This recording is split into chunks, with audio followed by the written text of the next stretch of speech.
backwards.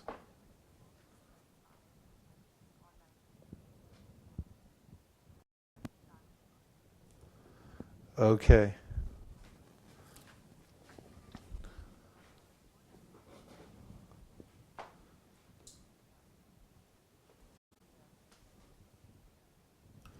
Okay.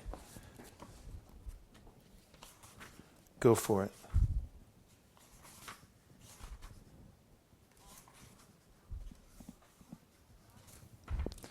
Om Ajnanatimidandasya Jnananjana Shalakaya Chakshurun Militam Dena Tasmai Shri Gurave Namaha Shri Chaitanya Manobhishtam Stapitam Yena Bhutale Swayam Rupa Kadahmayam Dadati Swapadantikam Vandeham Shri Guru Sri Yuta Parakamalam Shri Gurun Vaishnavamscha Shri Rupam Sagrajatam Sahagana Raghunatham Vitam Tam Sajivam Sadvaitam Sadvatutam Parijana Sahitam Krishna Chaitanya Devam Sri Radha Krishna Padan Sahagana Lalita Shri Vishakanvitamscha He Krishna Karuna Sindho Dinabandho Jagatpate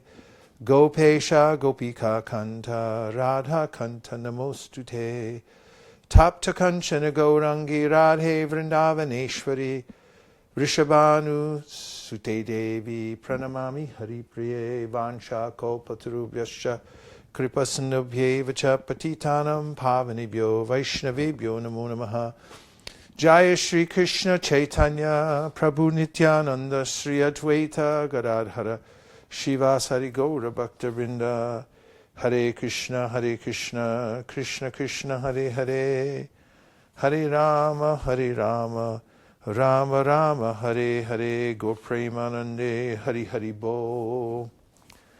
Welcome to the reading of Sri Ramayana, the story of Lord Ramachandra, rendered into English by His Holiness Bhakti Vikas Swami in this beautiful edition. And we're very excited to be reading the direct pastimes of the Lord and to be joining together with all of you to do so.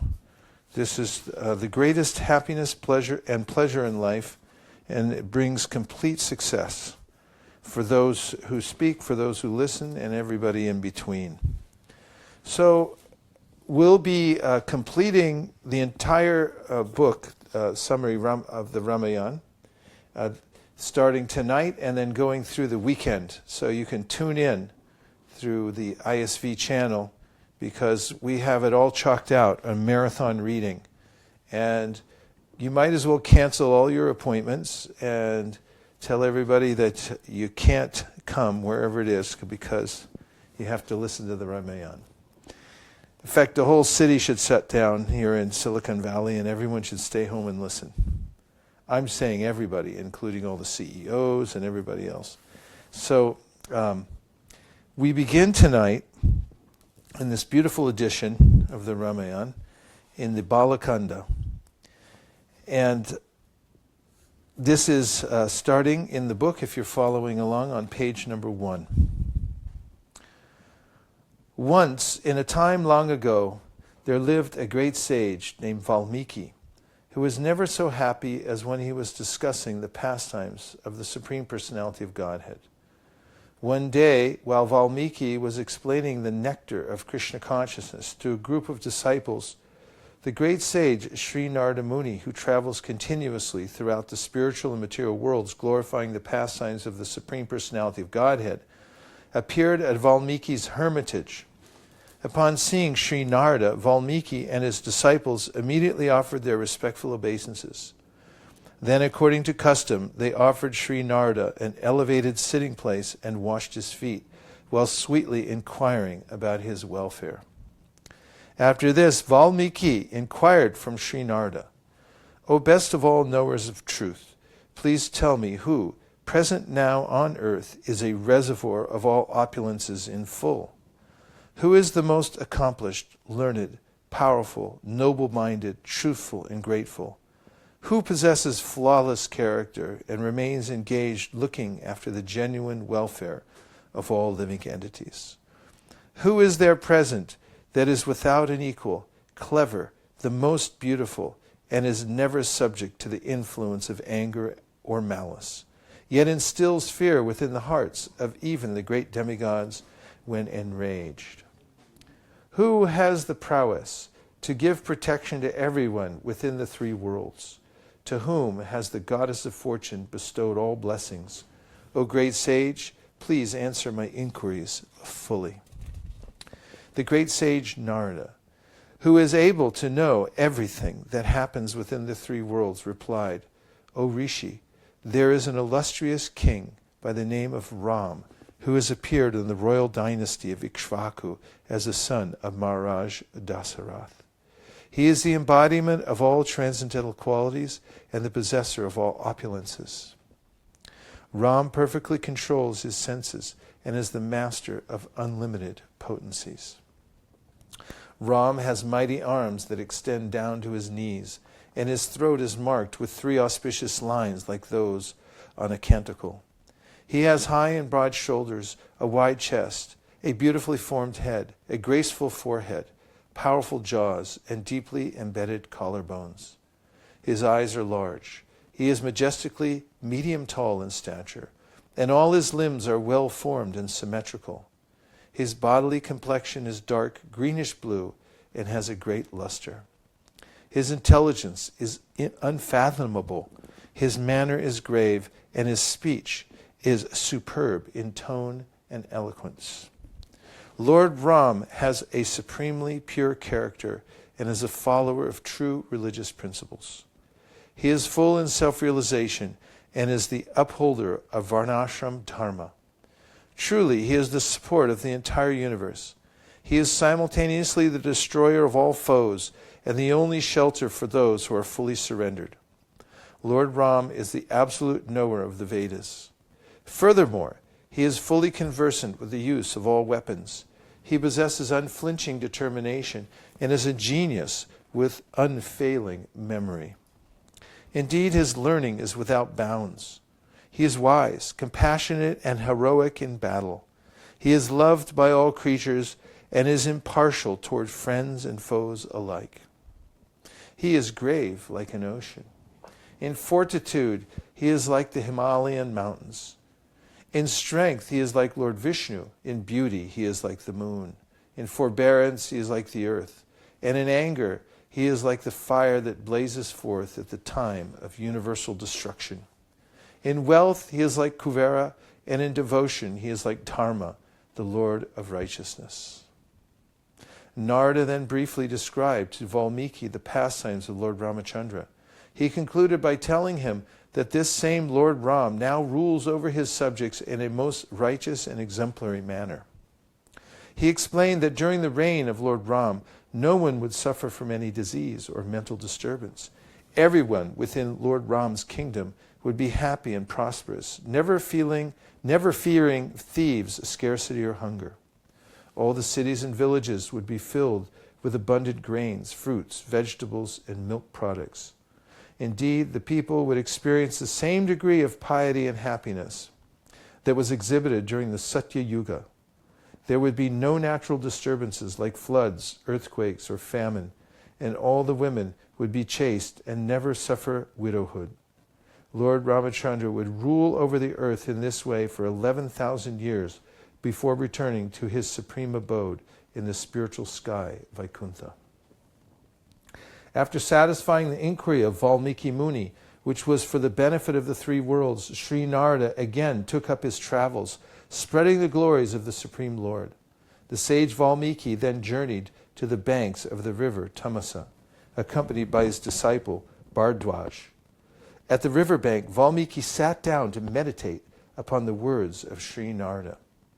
Sitting within the forest, Valmiki happened to see a pair of cranes fully absorbed in sexual intercourse and singing in melodious jubilation. At that time, a malicious hunter of the Nishada race appeared from his hiding place and released an arrow that pierced the body of the male bird, causing it to fall, shrieking to the ground.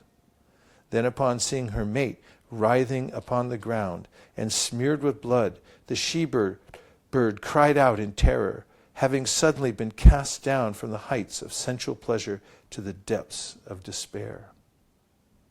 When Valmiki witnessed this tragic scene, feelings of great compassion welled up within his breast. Considering the Nishada's violent act to be extremely sinful, Valmiki became angry and cursed the hunter, saying, "O killer of birds, as punishment for your heartless murder of an innocent creature engaged in gratifying his mate, may you never find peace of mind for endless years." However, no sooner was this curse uttered than Valmiki felt a pang of shame for becoming a victim of uncontrolled anger. Indeed, as an enlightened soul, he knew that all living beings are acting helplessly under the influence of material nature. Thus, he regretted retaliating against the hunter. At the same time, Valmiki was astonished that the curse he uttered had come from his mouth in a wonderfully poetic meter. Indeed, his curse seemed to hint of the predominant emotional expression of the Ramayana, which he had been contemplating since his meeting with Sri Narada. This caused Valmiki to remark to his disciple Bhardwaj, "From my sorrow came a verse of 4 lines, each containing 8 syllables. From shoka, lamentation, has come a wonderful shloka, verse. For without compassion, there is no possibility of genuine poetic expression." Thereafter, Valmiki bathed in the river Tamasa and returned to his ashrama with Bhardwaj, while continuing to meditate upon his curse of the hunter. He suddenly saw Lord Brahma descending from his abode, the topmost planet within the universe. Overwhelmed with wonder and jubilation, the speechless Valmiki stood up to receive the firstborn within the universe. When Lord Brahma appeared before him, Valmiki offered his respectful obeisances and worshipped Lord Brahma with great awe and reverence. Then Lord Brahma, the universal grandsire, who can understand the hearts of everyone, said, "O blessed sage, please do not grieve by thinking you have wrongly cursed the Nishada hunter. In truth, the words that you have appeared to utter in anger were my own. They were spoken through your mouth for the purpose of inspiring you to accomplish a great task. Indeed, the time has come for you to compose the history of Lord Ramachandra's life. Great transcendental pastimes meant for the ultimate welfare of the world." My dear Valmiki, there is no cause for you to be anxious, for by the strength of my benediction, everything that is unknown to you will become clearly revealed within your heart. Thus, by my grace, your narration of the Ramayana will be faultless. After bestowing this benediction upon Valmiki, Lord Brahma departed for his abode upon his celestial swan carrier, filling all who beheld him with wonder. Valmiki then sat down in meditation to discover all the pastimes of Lord Ramachandra as indicated by Lord Brahma. Absorbed in a deep trance, Valmiki clearly envisioned within his heart all the events of Lord Rama's appearance. Valmiki then composed the Ramayana in 24,000 verses. After completing the epic poem, he wondered whom he could teach it to so that it would remain preserved in memory and propagated all over the world. While Valmiki was thus contemplating, his disciples, Lava and Kush, who were dressed as rishis, came before him and touched his feet, as was their daily custom. Sita had given birth to the twin brothers while in exile, and they remained under Valmiki's care ever since. Sita's forced exile had come about when a citizen of Ayodhya doubted her chastity after being touched by the 10-headed monster Ravana. Thus, Lord Ramachandra was forced to banish her. Their 2 sons, Lava and Kush, were gifted with fine memories and musical abilities. Moreover, they were well versed in the Vedas. Physically, the twins were exact replicas of their father, and musically, they were as talented as the heavenly Gandharvas. Thus, as Valmiki gazed fondly upon the twins, he realized that they were fully qualified to receive the Ramayana. Thereafter, Valmiki proceeded to teach Lava and Kush the entire Ramayana with great care. The twins committed the entire text to memory. Following Valmiki's instructions, they chanted Lord Ramachandra's wonderful pastimes before great sages, learned brahmanas, and other pious men, pure in heart. The learned brahmanas experienced great transcendental pleasure in reciting the pastimes of Lord Ramachandra. Thus, the brahmanas praised Lava and Kush, rewarding them with many valuable gifts. From that day, Lava and Kush began traveling all over the world, reciting the epic Ramayana. In the course of their wanderings, they eventually came to Ayodhya. There, Lord Ramachandra saw the two boys wandering through the city streets dressed in the garb of rishis. Upon hearing the wide acclaim of their expert recitation of his transcendental pastimes, Lord Ram took great pleasure in inviting them to his palace to recite the Ramayana. Still, although they were his sons, he did not recognize them.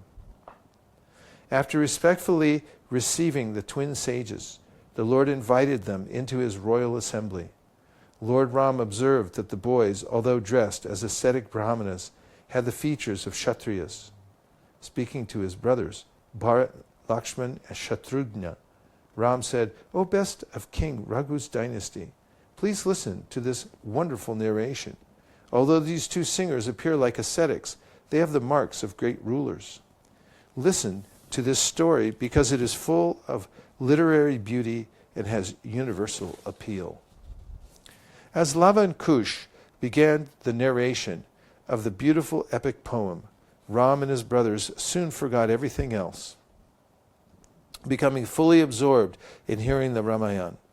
The bonds of material existence can be completely cut by simply chanting and hearing the Lord's glories. The great tract of land, known as Kosala, extended along the banks of the Sarayu River. This land was verdant, prosperous, and rich in grain. Within this vast territory was the renowned city of Ayodhya, built by the desire of Vaisesika Dasa, the ruler of mankind. This glorious city was 96 miles long and 24 miles wide. It was well laid out, and its beautiful straight roads were perfumed with scented water sprayed from the trunks of intoxicated elephants.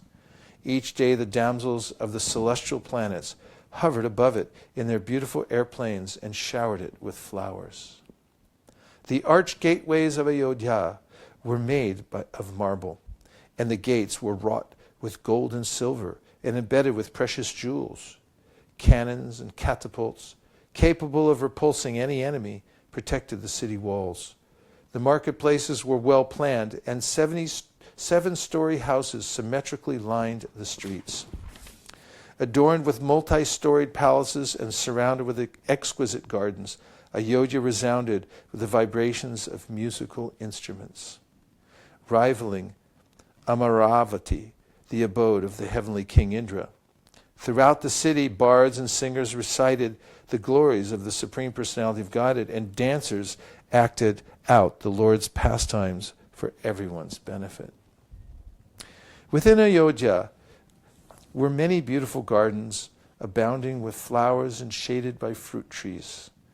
Blue, red, and golden lotuses filled the ponds, and fountains shot water high into the sky. Gentle breezes carried the aromatic spray from the fountains, cooling the citizens by their touch and making even a hot summer day seem like spring. The sounds of cranes and peacocks could be heard everywhere. The water flowing through Ayodhya's streams and rivulets tasted as sweet as sugarcane sap, and it was used not only for drinking but for irrigating numerous mango orchards. Many houses and palaces, perfectly designed, were built of precious stones and decorated with flags and festoons. Their beauty rivaled the palaces of Vaikuntha. Thousands of warriors protected the great city. Skilled archers, well-versed in the use of weapons, and chariot fighters who were able to fight with thousands of men at a time. The streets leading into Ayodhya were always filled with travelers. kings and princes from all parts of the world came to render their annual tribute and pay respects to the king of Ayodhya. Traders from near and far flocked to the markets to barter. Brahmana priests could often be seen pouring ghee into sacrificial fires and chanting Vedic hymns, proclaiming the glories of Lord Vishnu. Having mastered their senses and devoted themselves to truth, these brahmanas were blessed with all good qualities. Maharaja Dasaratha was the emperor of the entire world and was a great Rajarshi, considered almost on the level of a Maharshi. He was a formidable warrior capable of fighting alone with an unlimited number of opponents. Because he and the citizens were completely pious, Ayodhya was the picture of perfect Vedic civilization. Every imaginable opulence was exhibited in perfection, and material miseries coming from the results of sinful life were practically non-existent. In Ayodhya, the four social orders, namely the Brahmanas, Kshatriyas, Vaishyas, and Shudras, participated cooperatively for the peace and prosperity of the kingdom. No one cheated and no one was miserly. Arrogance, atheism, and harsh behavior and speech were conspicuous by their absence. Even though Maharaja Dasaratha possessed such fantastic opulence and prestige, he remained unhappy. Try as he may, the king was unable to beget a son to continue his dynasty. Finally, after much deliberation, King Dasaratha decided to perform a horse sacrifice for the purpose of getting a son. With this in mind, he sent his chief minister, Viswamitra, to call for his family priests. As a footnote to the horse sacrifice, Srila Prabhupada explains a Vedic sacrifice is not an ordinary performance. The demigods used to participate in such sacrifices, and the animals sacrificed in such performances were reincarnated with new life. In this age of Kali, there are no powerful brahmanas who can invite the demigods or give renewed life to animals. Formerly, the brahmanas, well conversant in Vedic mantras, could show the potency of the mantras. But in this age, because there are no such brahmanas, all such sacrifices are forbidden. Continue with the text. When the brahmanas, headed by Vasishtha and Vamandev, assembled, Maharaja Dasaratha addressed them, saying, O best among the twice-born, for many years I have ardently desired to beget a son. However, all my efforts have been in vain. Because I am without an heir, I can no longer feign happiness. Indeed, my days seem wasted and are filled with grief. Thus, after much careful consideration, and with your kind permission, I have decided to perform a horse sacrifice. Because you are fully knowledgeable in Scripture, I am confident that you will be able to lead me on the proper path. The priests unanimously approved of Maharaja Dasaratha's idea to perform the horse sacrifice, and thereafter the king ordered his ministers to make all necessary arrangements without delay. Sumantra then took Maharaja Dasaratha aside to narrate the following story that he had formerly heard from Sanat Kumara, who had spoken it in an assembly of great sages. You will be very interested to hear this story, my dear king, Sumantra said, because it predicts that in the future you will become the father of 4 glorious sons. It so happened that Sanat Kumara previously related the same story in the Satya Yuga of the previous millennium. Thus, none of the events which were described by him had yet occurred, but were destined to take place in the far distant future.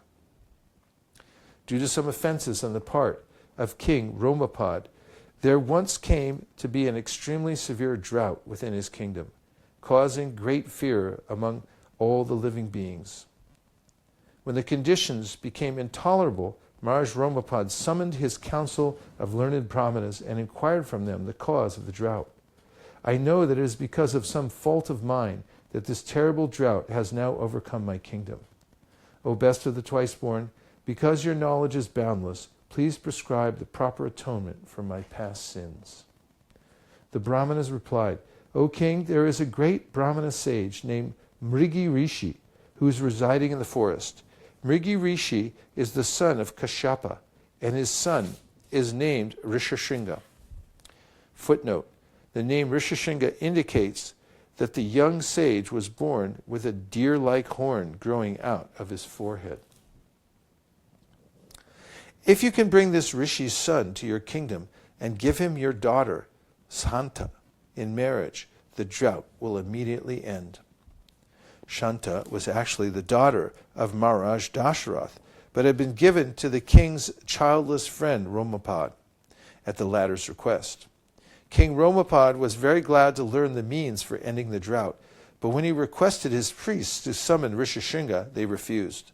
The Brahmanas explained, "O king, we fear that Mrigi Rishi will curse us if we try to lure his son away from home.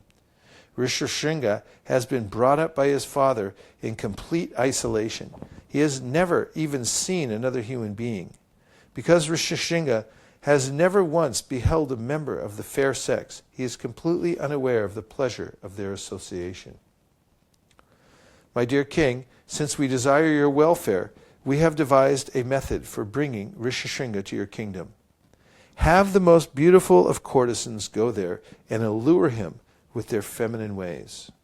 We are certain that by this means your aim will easily be accomplished." Maharaja Romapad agreed to their plan and then sent for the foremost of young and beautiful prostitutes. After being thus instructed by the king and promised sufficient rewards, the girls departed for the forest, determined to bring back the young Rishi at all costs. Thereafter the prostitutes set up their camp at the ashrama of Mrigi Rishi and waited for the opportune time. It so happened that one day Rishyasringa wandered away from home and came to the camp of the prostitutes. Seeing him, the girls jubilantly approached Rishyasringa. When they asked about his identity, the boy replied, "I am the son of Mrigi Rishi, and I am engaged in performing austerities nearby at my father's ashrama. How wonderfully beautiful all of you are to look at. I wish you would come to my home and accept my worship and hospitality." The prostitutes then went with Rishyasringa, where they were very nicely received at his ashrama with offerings of water to drink, water for washing their feet, and various kinds of fruits and roots. However, the girls were extremely afraid of the father's imminent return and did not wish to stay too long. As the prostitutes were leaving, they said, "My dear friend, our customs for receiving guests are quite different from yours. Now please accept our offerings of honor and respect in return." Saying this, the girls embraced Rishyasringa tightly with great affection and then fed him sumptuous sweets. Never before had the Rishi's innocent son tasted anything so pleasing, for he had been accustomed to eating only fruits and roots. Indeed, he thought that the sweets were a type of wonderful fruit. Moreover, since he had previously seen only his father, he took the prostitutes to be enchantingly beautiful men. After the girls departed, Rishyasringa began to experience feelings of unease and restlessness within his heart. The seed of lusty desire, which had remained dormant within his heart, had sprouted. Rishyasringa began to constantly think of the beautiful women. Rishyasringa could hardly sleep that night. His mind and heart became overwhelmed by thoughts of their sweet speech and tender embraces. Unable to think of anything else, the following day Rishyasringa went to the prostitutes' camp. The girls received Rishyasringa with great delight and then explained, "This is not our real home. Please come aboard our magnificent floating hermitage and accompany us to a place where we will be able to entertain you in a much better fashion. We have many nice varieties of fruits and roots, and we shall pass the time so enjoyably that you will hardly be able to perceive how time is passing." Being captivated at heart, Rishyasringa unhesitatingly accompanied the prostitutes. Thus the women allured him back to the capital of Romapad within the kingdom of Anga. Indeed, even as Rishyasringa was being carried down the Ganga, Indra began to shed forth showers of rain, giving joy to all the living creatures. As soon as he understood that Rishyasringa had arrived, King Romapad came out from his palace and bowed down before the young Rishi. Then, after worshipping Rishyasringa with great attention, Romapad escorted him to the inner apartments of his palace, where he presented his daughter to the rishi in charity. When he could understand that Rishyasringa was fully satisfied, Maharaja Romapad begged from him the benediction that neither he nor his father would show their wrath toward him because of the duplicitous manner in which he had allured Rishyasringa away from home. Rishyasringa gave the king his assurance, and thereafter the marriage between him and Shanta was celebrated with great festivity. After the wedding, the newly married couple continued to live in Maharaja Romapad's palace, and thus passed their days happily in royal comfort. Sumatra concluded his narration to Maharaj Dasaratha. O king, Sanat Kumara predicted that you would take help from your friend Romapad by requesting him to allow Rishyasringa to come to the kingdom of Kosala and perform a horse sacrifice. It was further indicated that after the performance of the horse sacrifice, you would gain the fulfillment of your desires by receiving 4 incomparable sons. Maharaj Dasaratha was very pleased to hear this story from Sumatra. Then, without delay, he went with his retinue to the kingdom of Anga.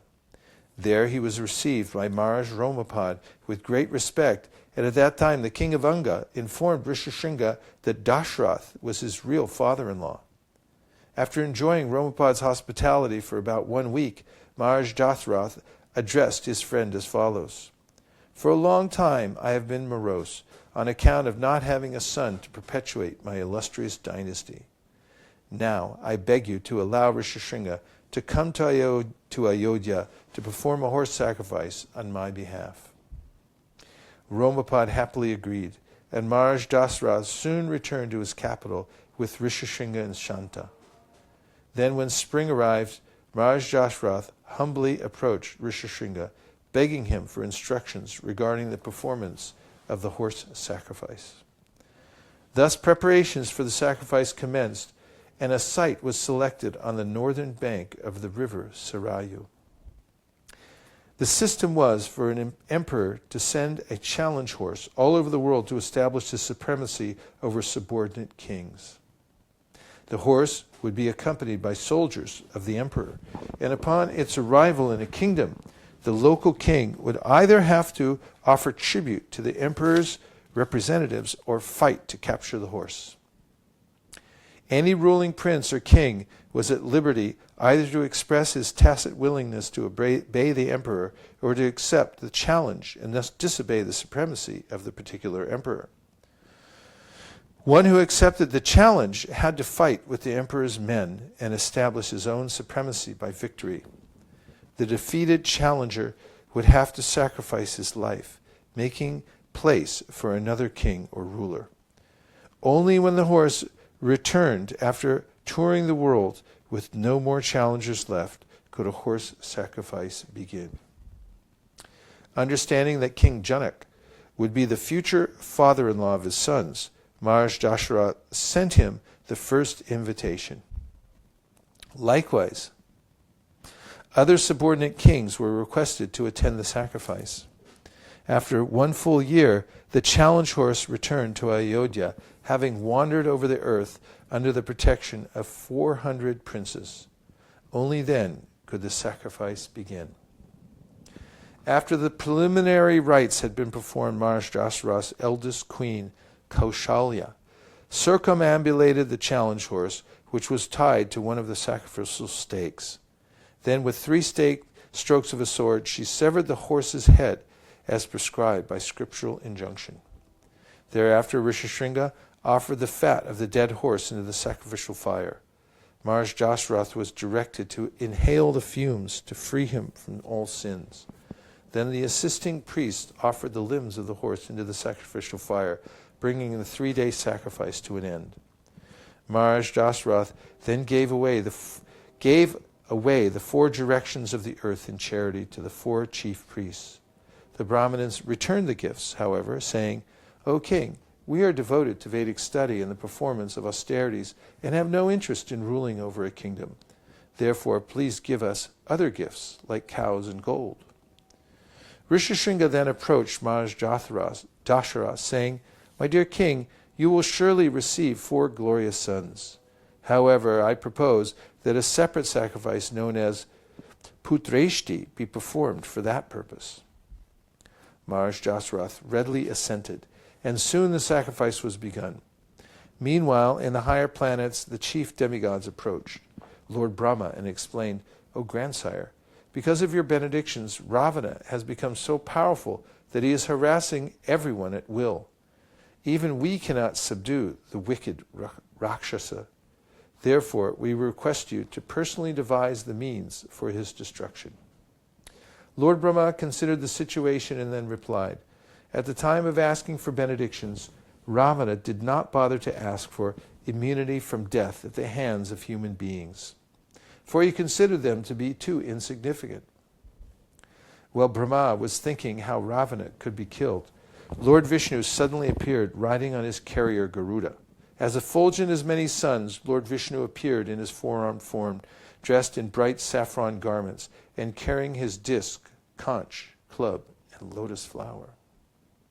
The demigods worshipped the Supreme Lord with great reverence and then requested, "O Master of the universe, please come to our rescue by dividing yourself into 4, becoming the sons of Maharaja Dasaratha for the purpose of killing Ravana." Lord Vishnu replied, "Rest assured, there is no longer any need to be afraid. I will soon incarnate to rule over the earth for 11,000 years after vanquishing your enemy, the king of the Rakshasas." After saying this, Lord Vishnu disappeared as the demigods looked on with wonder.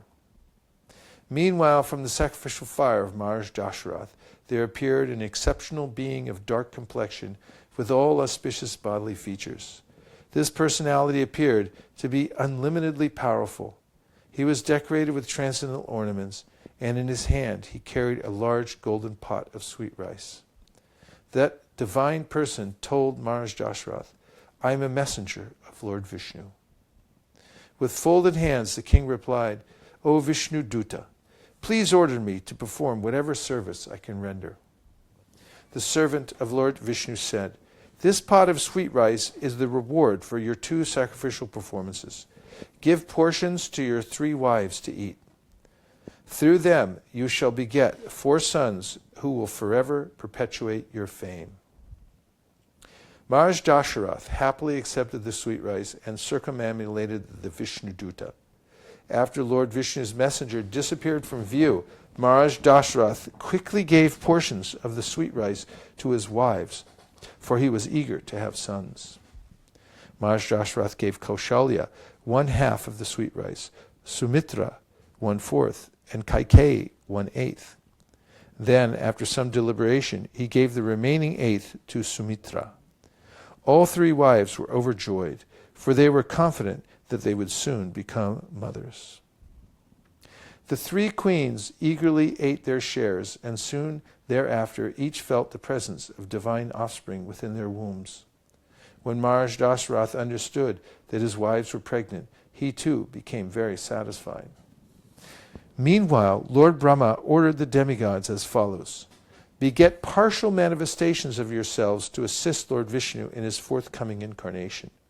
The children which you produce in the form of monkeys by uniting with apsaras, she-monkeys, and female yakshas, nagas, vidyadharas, and other celestial beings must be capable of assuming any form at will and must possess all other mystic powers. In addition, they must be very intelligent, highly skilled in the use of weapons, having prowess almost equal to Lord Vishnu, and possess ethereal bodies." After receiving the order of Lord Brahma, Indra begot Vali, Surya begot Sugriv, Brihaspati begot Tara, Kuvera begot Gandamada, Vishwakarma begot Nala, Varuna begot Shushena, and Vayu begot Hanuman. Besides these principal monkeys, many thousands of others took birth to assist Lord Vishnu in his mission. All of them were gigantic like mountains, and were very eager to fight with Ravana. Like the demigods who begot them, these monkeys were born just after conception. They were so powerful that they could agitate the ocean with their impetuous energy. There were 3 classes of these created beings: bears, monkeys, and monkeys that had long tails like cows. Because there were more than 10 million of these monkeys and bears, the earth soon became overrun with them, as they wandered throughout the forests, eating wild fruits and various roots. After the completion of the Putreshti sacrifice, the demigods who personally came to accept their offerings and the priests, Rishyasringa and Shanta, departed for their respective residences. Then, after a pregnancy of 12 months, on the 9th day of the waxing bright fortnight in the month of Chaitra, Kaushalya gave birth to a son. This divine child had reddish eyes and lips, long arms, and was decorated with all auspicious markings. The son of Kaushalya represented 1/2 of the potency of Lord Vishnu. Soon thereafter, a son representing 1/4 of the prowess of Lord Vishnu was born, of Kaikeyi, Maharaja Dasaratha's youngest queen. Then, 2 days after the appearance of Kaushalya's son, Viswamitra gave birth to twins, each representing 1/6 of the potency of Lord Vishnu. All 4 of the newborn children highly resembled one another and were exceedingly effulgent and pleasing to behold.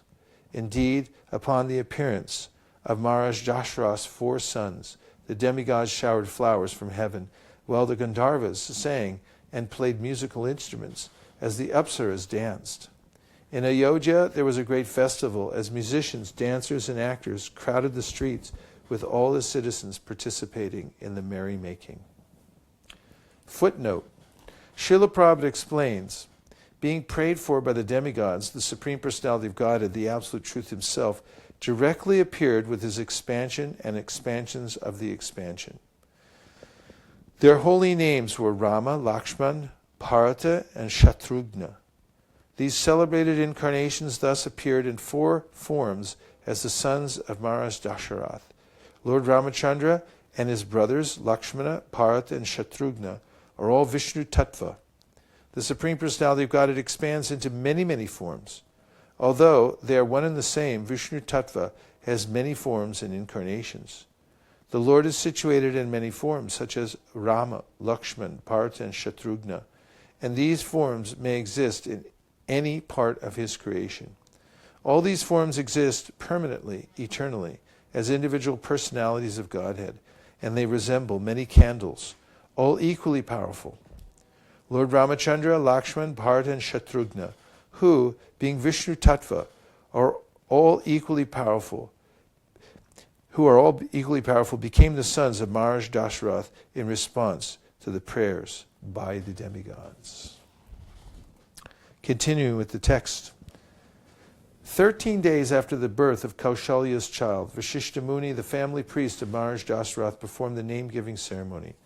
The fortunate rishi named the son of Kaushalya Rama, while the son of Kaikeyi was named Bharata. The twin sons of Sumitra were named Lakshmana and Shatrugna. Thereafter, Vasishtha took charge of performing all the purificatory rituals for the sons of Maharaja Dasaratha, culminating with the sacred thread ceremony. Under Vasishtha's guidance, all 4 brothers became masters of the Vedas, great heroic warriors, and reservoirs of all godly qualities. From birth, however, Rama outshone his brothers in all respects. Quite naturally, he became the favorite son of Maharaja Dasaratha. Likewise, from childhood, Lakshmana was very attached to Ram. Similarly, Ram was not willing to eat anything or even go to sleep without Lakshmana. Whenever Rama went hunting, Lakshmana unfailingly accompanied him. Shatrugna and Bharata were also very dear to each other and thus inseparable. After Ram, Lakshman, Bharata, and Shatrugna completed their education, Maharaja Dasaratha began to consult with his family priest, Vasishtha, about their marriages. During one such discussion, the great and powerful Brahma Rishi, Viswamitra, arrived in Ayodhya. When he entered the palace, Maharaja Dasaratha and Vasishtha immediately got up from their seats to greet him. After worshipping Viswamitra properly, Dasaratha brought him into the court and seated him on a throne. Maharaja Dasaratha greeted Viswamitra, saying, O foremost of saintly persons, may all your endeavors to conquer repeated birth and death meet with success. I consider your coming here as welcome, a gift as nectar placed in one's own hands, as torrential rainfall after a long drought, as the birth of a son for one who was childless, as the recovery of a great treasure that was considered irrevocably lost, or the joy one feels on a festive occasion. When Viswamitra then asked about Maharaja Dasaratha's welfare, the king humbly replied, O great Rishi, your coming here is a great blessing for me. Indeed, you have bestowed a great honor upon me. Please inform me of your desire, so that I may serve the purpose of your visit. Pleased with Maharaja Dasaratha's reception, Viswamitra replied, I was engaged in the performance of a great sacrifice, and it had almost reached completion when two Rakshasas named Maricha and Sabahu interrupted the performance by dropping flesh and blood upon the sacrificial arena. These vicious Rakshasas are determined to frustrate my attempt. Thus they have repeatedly polluted my altar. O king, so that I may successfully complete the sacrifice, I have come here to take your son Ram to my ashram to kill these terrible Rakshasas. Please do not hesitate to fulfill my request out of parental affection, for I assure you that Ram will easily be able to accomplish this task. In return for your generosity, I shall certainly give you ample benedictions. Therefore, please allow me to take Ram for just 10 days. You may rest assured that he will return here safely. Viswamitra's words pierced the very core of Maharaja Dasaratha's heart. The king's entire body began to tremble. Then after the rishi fell silent, he fainted upon his throne. Moments later, when Maharaja Dasaratha regained consciousness, he again considered the prospect of losing Ram and fainted for a second time, falling down onto the floor. After an hour, the king regained consciousness. Then after seeing Viswamitra before him, he pleaded, O foremost of sages and well-wisher of everyone, my dear son Ram is only 16 years old. He has not even finished his military training and has never entered the battlefield. Please, do not ask for my inexperienced son. Instead, let me accompany you along with an akshohini of soldiers to kill the Rakshasas. However, if you insist that Ram must go, then let me and my army come to fight alongside him. My dear Viswamitra, I'm an old man. Without Ram, I could not bear to continue living. Please tell me, who are these Rakshasas, and what is the extent of their prowess? Viswamitra replied, the king of the Rakshasas is named Ravana, and he is now oppressing the entire world. When he does not personally obstruct a sacrifice, he deputes these two powerful Rakshasas, Maricha and Sabahu, to do the mischief. Upon hearing the name of Ravana, Maharaja Dasaratha became increasingly despondent. He said, no one is capable of fighting with Ravana. Just these two Rakshasas are too formidable, either for my son or for me. Therefore, O Rishi, I cannot fulfill your request. Indeed, I cannot bear to think of allowing my son to accompany you. Becoming nearly mad with grief, Maharaja Dasaratha began to speak incoherently, refusing Viswamitra's request. Thus the rishi became highly insulted and angrily declared, O foolish king, your impotence will cause the ruin of your dynasty. You have promised to serve me, and now you have gone back on your word. Such behavior toward a Brahmana has never before been heard in the Raghu dynasty. Therefore I shall quickly leave this condemned place. Because of Viswamitra's sudden anger, the earth began to shake, and even the demigods in heaven became afraid. Appraising the situation, Vasishtha hurriedly approached Maharaja Dasaratha, saying, O king, do not destroy all your previously acquired merit by abandoning righteousness. You have made a solemn promise, and must now fulfill Viswamitra's request by giving him your son, Ram. I do not think you have anything to fear. Formerly, when Viswamitra was a king, he received celestial weapons from Lord Shiva, which had been born of Daksha's daughters, Jaya and Suprabha. Viswamitra will surely give these weapons to Ram, as well as the necessary prowess to kill the Rakshasas. Indeed, Viswamitra could easily kill Maricha and Sabahu himself, but he is seeking Ram's help just to enhance the glory of your son.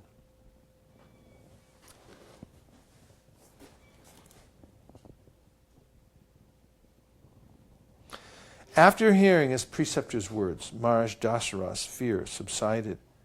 Allowing his mind to again become balanced, thus pacified, the king agreed to Viswamrita's proposal. Maharaja Dasaratha then summoned Ram to the royal court. Because the two were inseparable, Lakshmana also presented himself before his father. Maharaja Dasaratha affectionately smelled his sons' heads, and the brothers then departed, with Viswamitra walking in front and Ram and Lakshman following, their bows in hand. As they left the palace, flowers showered on them from the sky. After walking along the banks of the river Sarayu for 12 miles, Viswamitra stopped and said, "My dear Ram, please sip some water for purification. I shall now teach you 2 mantras known as Bala and Atibala. After learning them, you will become freed from the influence of fatigue and old age, and also gain incomparable wisdom and strength. Although I know that these qualities already exist in you, I still want to impart these mantras unto you for your benefit." After receiving the mantras, Lord Ram shone with the brilliance of 1,000 suns. The three then spent the night happily on the banks of the Sarayu and the Ganga. Upon seeing an ashrama of rishis situated there, Ram inquired about its history. Viswamitra then replied, "This is the very place where Lord Shiva burnt Cupid to ashes after the god of love tried to disturb his deep meditation." The next morning, Viswamitra and the two brothers crossed the Ganga. While in midstream, Rama could hear the loud sound of cascading water, although there seemed no apparent reason for the sound. Asked why this was so, Viswamitra explained, "Once Lord Brahma created a lake from his mind. That reservoir of water became known as the Manasa Sarovara. The river Sarayu flows from that lake, and the sound you hear is the water coming down from the Manasa Sarovara and joining with the Ganga. O Ram, you should offer your prayers and obeisances to this sacred place." After arriving at the southern bank of the Ganga, Ram saw a dense, uninhabited forest, and thus he inquired, "This desolate forest invokes fear in the heart of whoever beholds it. Please tell me why." Viswamitra replied, "After King Indra killed the apparent demon Vritrasura, he became overwhelmed by sinful reactions and lost his splendor.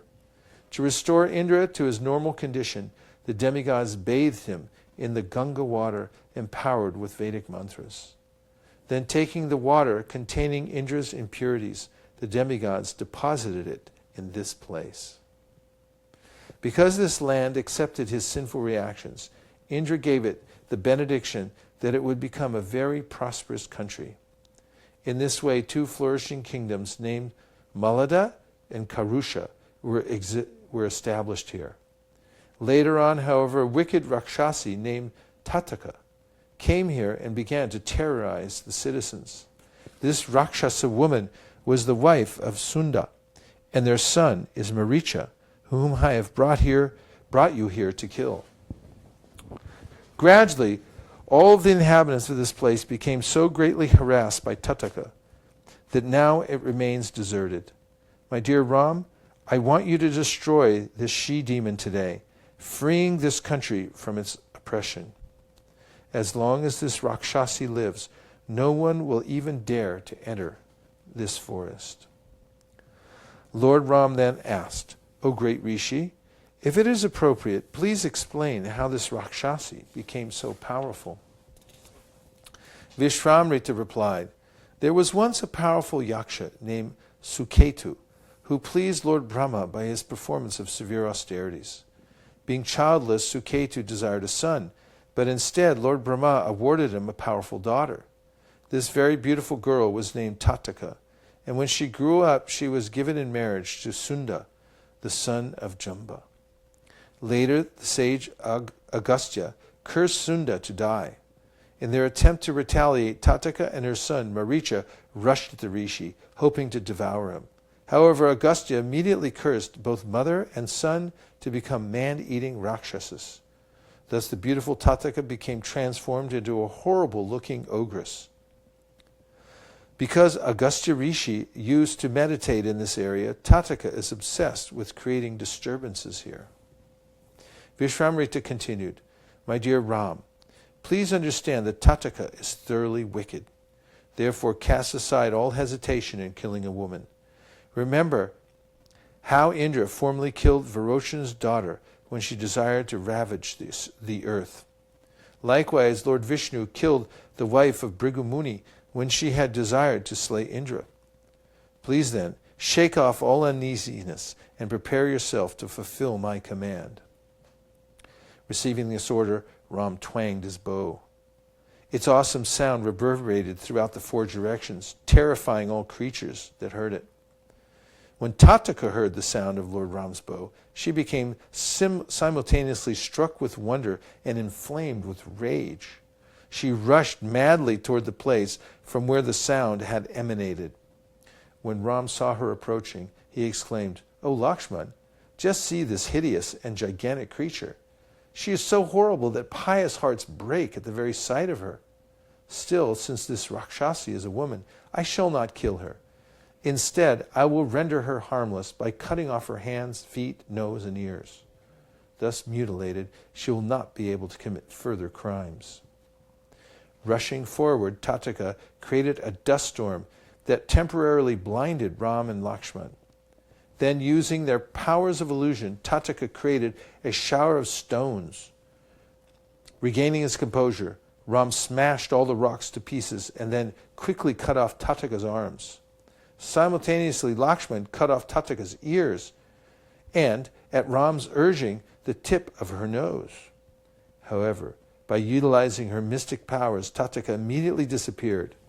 While remaining invisible, she again began showering stones.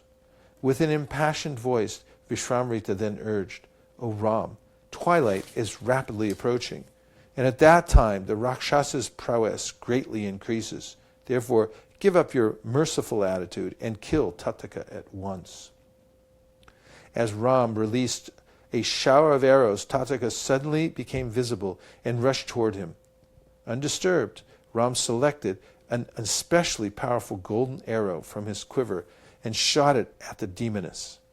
Although Tataka rushed forward at the speed of Indra's thunderbolt, Ram's single blazing arrow pierced Tataka's chest, causing her to fall to the ground dead, making a tumultuous sound. From the heavens, the demigods applauded and threw down showers of flowers. The Gandharvas and Apsaras began to sing and dance in ecstasy, and the great rishis praised the prowess of Lord Ram. The demigods headed by Indra then approached Viswamitra in private and said, "O Rishi, because Ram has a very important mission to accomplish on our behalf, you should now impart to him all your knowledge of celestial weapons." After saying this, the demigods disappeared, and Viswamitra, Ram, and Lakshman happily spent the night there. The next morning, Viswamitra imparted unto Ram his complete knowledge of celestial weapons. When Ram received the mantras for those celestial weapons, the weapons appeared before him in their personified forms, saying, "O Ram, please give us your order. What service can we do for you?" Ram replied, "My request is that all of you appear before me when I think of you." After receiving this command, the personified weapons disappeared. Viswamitra, Ram, and Lakshmana continued on their journey. Later in the day, as the party approached Viswamrita's ashrama, known as Siddhashrama, Ram inquired from the rishi about the history of that holy place. Viswamrita then explained, Siddhashrama was formerly the abode of Lord Vaman, who dwelt there for many hundreds of millenniums. Once the demigods came to see Lord Vaman, requesting him to approach Bali Maharaj, who was engaged in performing sacrifices. Since the king of the demons had conquered the entire three worlds, the demigods petitioned Lord Vaman to take away his kingdom by begging. Just at this time, Kashyapa, who happened to arrive at Siddhashrama, and after worshipping Vamana with great devotion, he prayed for the Lord to appear as his son. The Lord agreed to do so, and thus he later took birth as the dwarf Brahmana, son of Kashyapa and Aditi. He thus fulfilled the purpose of the demigods by taking away the kingdom of Bali Maharaj on the plea of begging for 3 steps of land. After arriving at his ashrama, Viswamitra immediately set about performing his sacrifice, while Ram and Lakshman, with bows in hand, awaited the arrival of Maricha and Sabahu. 6 days and nights passed as the 2 brothers guarded the sacrificial arena, completely foregoing sleep.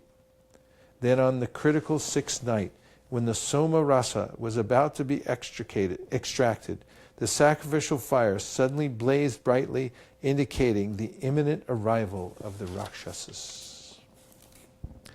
Soon thereafter, a fearful clamor was heard in the sky.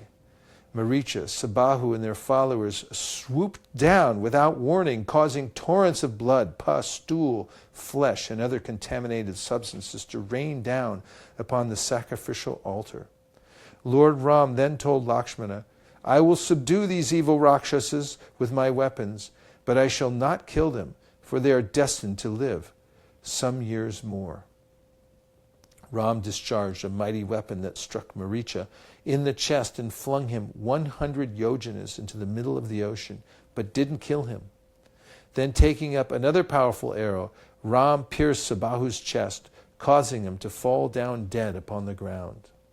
By invoking a 3rd weapon, Ram drove away all the other Rakshasas. Thereafter the area again became calm. All the rishis who had previously resided at Siddhashrama joyfully came home and congratulated Lord Ram for his wonderful accomplishment. That evening the sacrifice was successfully concluded. After passing the night, Ram came before the rishis and inquired, "O worshipable Brahmanas, now that this area has been freed from the disturbances caused by the Rakshasas, is there anything more we can do to be of service?" At the behest of Viswamitra, the rishis replied, "We are about to depart for the kingdom of Mithila to take part in a grand sacrifice arranged by King Janak. We request you 2 brothers to accompany us. There is a wonderful bow being kept in the sacrificial arena that was formerly presented to the demigods by Lord Shiva. Later, the demigods gave the bow to Devavrata, who was the king of Mithila long ago.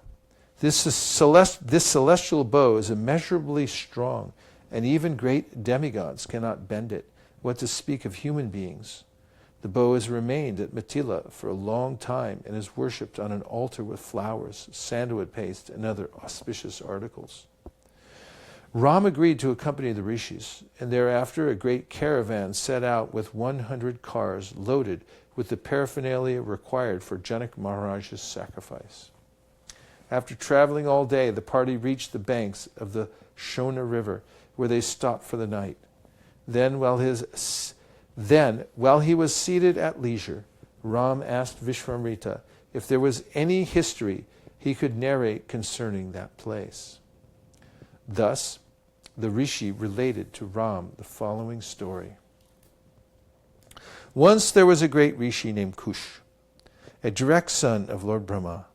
Kusha had 4 Kshatriya sons who founded 4 cities, one of which was on the banks of the river Shona. Kusha's son, Kushanaba, begot 100 daughters through the Apsara Gritachi. When these girls grew up, they were very beautiful and would happily play together on the banks of the river. Once the demigod of air, Vayu, happened to see the girls and became captivated by their exquisite beauty. Approaching them, Vayu said, "My dear beautiful girls, If you all become my wives, I shall transform your fleeting human beauty into ever-fresh celestial youthfulness. The girls had no attraction for Vayu, however, and instead felt insulted. They replied, "We would never think of choosing our own husbands. We will only marry according to the choice of our father. Being the daughters of a great Rajarshi, we certainly have the power to curse you for your vulgar behavior. However, we shall not do so, for we do not wish to diminish the accumulated merit of our austerities." Vayu, who is easily angered, became highly offended. Taking revenge, he subtly entered the bodies of the 100 girls, and by his mystic power distorted their bodily features. When the girls returned to the palace crying, their father was shocked to see that they had all been transformed into hunchbacks. In reply to Kushanaba's inquiries, the girls related all that had happened. Maharaj Kushanaba congratulated his daughters for refraining from cursing Vayu, and began considering how he could get them married. Previously, a great brahmachari named Chuli had been performing severe austerities. An unmarried Gandharva girl attended to him like a menial maidservant. Eventually, Chuli became pleased by her selfless service and offered her a benediction. The girl requested the rishi to give her an exceptional son while allowing her to remain a virgin. Chuli agreed, and thus appeared a mind-born son of great ascetic prowess named Brahmadatta. Later, Brahmadatta ruled as a king, and it was he whom Kushanaba decided would be a suitable match for his daughters. Thus, after being invited to Kushanaba's palace, Brahmadatta accepted the 100 girls. Upon touching their hands at the marriage ceremony, one after another, their bodily deformities vanished, and each girl became beautiful again. Viswamitra then concluded his narration by explaining, Kushanaba had no son, however, so he performed a sacrifice for that purpose. As a result, Gadi was later born to Kushanaba, and I am the son of King Gadi. The next morning, the party continued their journey, and by evening they reached the bank of the Ganga. As they passed the night there, Rama requested Viswamitra to narrate the history of the river Ganga. Thus Viswamitra related the following story. The presiding deity of the Himalayas, Himavan, begot 2 daughters by Mena, the daughter of Mount Meru, named Ganga and Uma. Once upon a time, Lord Brahma approached Himavan and requested him to allow the demigods to adopt Ganga for the future welfare of the universe. Himavan readily agreed and later gave his daughter Uma to Lord Shiva, for she had always meditated upon him while performing severe austerities. After receiving Uma, Lord Shiva began enjoying with her in an uninterrupted conjugal relationship. However, even after passing 100 celestial years in conjugal embrace, no offspring came from their combination. At this time, the demigods approached Lord Shiva and begged, "Please desist from your sexual activities, O Lord, for we fear that the offspring produced will be too powerful for the universe to bear. Instead, we humbly request you to restrain yourself and practice austerities and meditation." Lord Shiva replied, "I accept your proposal, for my heart is actually inclined towards self-realization. However, since my semen has already become unseated from my heart, it will have to be received somewhere." The demigods then suggested, "Let the earth, which can bear any amount of burden, receive your seed." Thereafter, Lord Shiva released his powerful semen, and it proceeded to cover the entire surface of the earth. Upon seeing this, the demigods feared the earth might crack. Thus, they began praying to Angi and Vayu, requesting them to devour the all-encompassing semen of Lord Shiva. In answer to the demigods' prayers, Agni took the help of Vayu and went to consume the semen. As soon as the fire god touched it, some of the Lord's semen turned into a white mountain, and a part of that further transformed into a thicket of effulgent white reeds. The rest of the semen remained unchanged and was conserved within Agni. The demigods were elated to see that the earth had been saved from the impending calamity. With grateful hearts, they went to worship Lord Shiva and his wife. However, Uma was very angry with the demigods for interrupting her while she was absorbed in sexual enjoyment. Seeing the demigods before her, Uma cursed them, saying, "May all your wives become barren. Likewise, let the earth not only remain childless, but also come to have an uneven surface and be ruled over by numerous kings." Thereafter, Lord Shiva and Parvati returned to the northern Himalayas to perform austerities. Some time later, when the demigods were being harassed by the demons, they approached Lord Brahma, hoping to acquire a formidable military commander. In reply to the demigods' plea, Lord Brahma advised them, "Because of Parvati's curse, you are unable to produce a child to serve your purpose.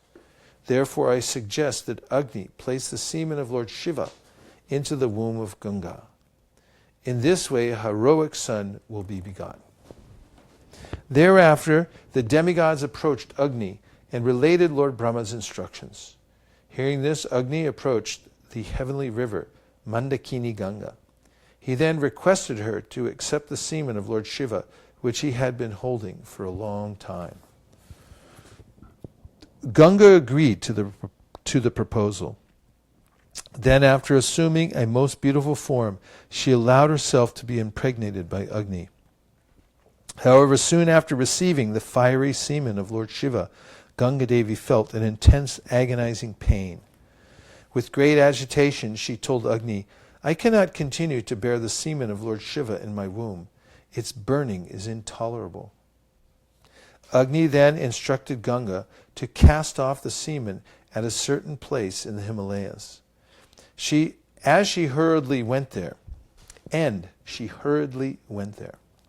this way, the semen of Lord Shiva, which had acquired a shiny golden luster because of its contacting Ganga Devi, fell to the thicket of white reeds on the White Mountain. In this way, a wonderful child was born. Other portions of the semen that fell upon the earth transformed into gold and silver mines. Indeed, because of the fierce energy of Lord Shiva's semen, mines of copper and iron were created in distant places. After the birth of the child, the demigods brought 6 goddesses, named the Kritikas, to nurse him. They assured the women that the baby would come to be known as their son. For this reason, the child became known as Kartikeya. The boy was also called Skanda, which means to flow, because he had fallen from the womb of Ganga. Because he saw mothers before him, the baby assumed 6 faces to suck breast milk from all of them. Skanda was so strong that when he was only 1 day old, he killed many fierce demons, and the commander-in-chief of the demigods, Viswamitra then related to Lord Ram the story of King Sagara, who long ago ruled the world from his capital, Ayodhya. Because Maharaja Sagara was unable to beget a son, he, along with his 2 wives, went to the Himalayas to perform austerities. After some time, the king was benedicted by the great Rishi Bhrigu with the boon that he would receive a son by one wife who would become the perpetuator of his dynasty, while his other wife would give birth to 60,000 more sons. Hearing this, the 2 queens questioned Bhrigu Muni who would receive the one son and who would receive the 60,000 sons. Bhrigu Muni replied that the decision would be left to them. Thus, Keshini, the elder queen, chose to have a single son who would perpetuate the Ikshvaku line. Sumati, the sister of Garuda, chose to have the 60,000 sons. Maharaja Sagara returned home, and in due course a son was born to Keshini, and given the name asamanjasa. Sumati, however, gave birth to a lump of flesh shaped like a bitter melon. Shortly thereafter, when the lump was opened up, 60,000 embryonic sons emerged. They were immediately placed in jars of ghee by their nurses until they could complete their development. Later, when these 60,000 sons began growing up, their cruel elder stepbrother, Asamanjasa, began to throw them into the river Sarayu, laughing with great pleasure to see them drown. Being very aggrieved due to the vicious behavior of this son, Maharaja Sagara finally decided to exile Asamanjasa from his kingdom, although he kept the son of Asamanjasa, Amshuman, who was loved by all the subjects. After some time, Maharaja Sagara inaugurated the performance of a horse sacrifice, with Amshuman protecting the challenge horse as it wandered over the earth. However, during the performance of the sacrifice, King Indra appeared in the guise of a Rakshasa and stole the horse from the sacrificial arena. The priest fervently urged Maharaja Sagara to recover the horse at all costs. He warned that if the sacrifice remained incomplete, it would be most inauspicious. Maharaja Sagara then ordered his 60,000 sons to search the entire earth for the horse, allotting each of them 1 square yojana. He further instructed his sons that if the horse could not be found elsewhere, they should look below the earth. Thus, as Maharaja Sagara and his grandson Amshuman waited at the sacrificial arena, the 60,000 princes searched the entire earth. When they were unable to find the horse anywhere, the sons of Sagara began digging into the earth. This, however, upset the inhabitants of the lower world, such as the Nagas. Indeed, even the earth herself became extremely disturbed. Seeing this, the demigods approached Lord Brahma and petitioned him to set right the situation. Lord Brahma pacified the demigods, explaining that since the earth was a consort of Lord Vishnu, the Lord, in his form of Kapila, would soon annihilate all 60,000 sons of Sagara. Even after digging up the earth and killing many living beings in the process, the sons of Sagara could not find the sacrificial horse, and thus returned to their father disappointed. When the 60,000 princes inquired from their father what they should do next, the king ordered them to continue digging further down until the horse was found. The sons of Sagara resumed their excavation of all 4 quarters of the earth's surface, and soon came to see the 4 colossal elephants that protect the 4 directions and support the earth.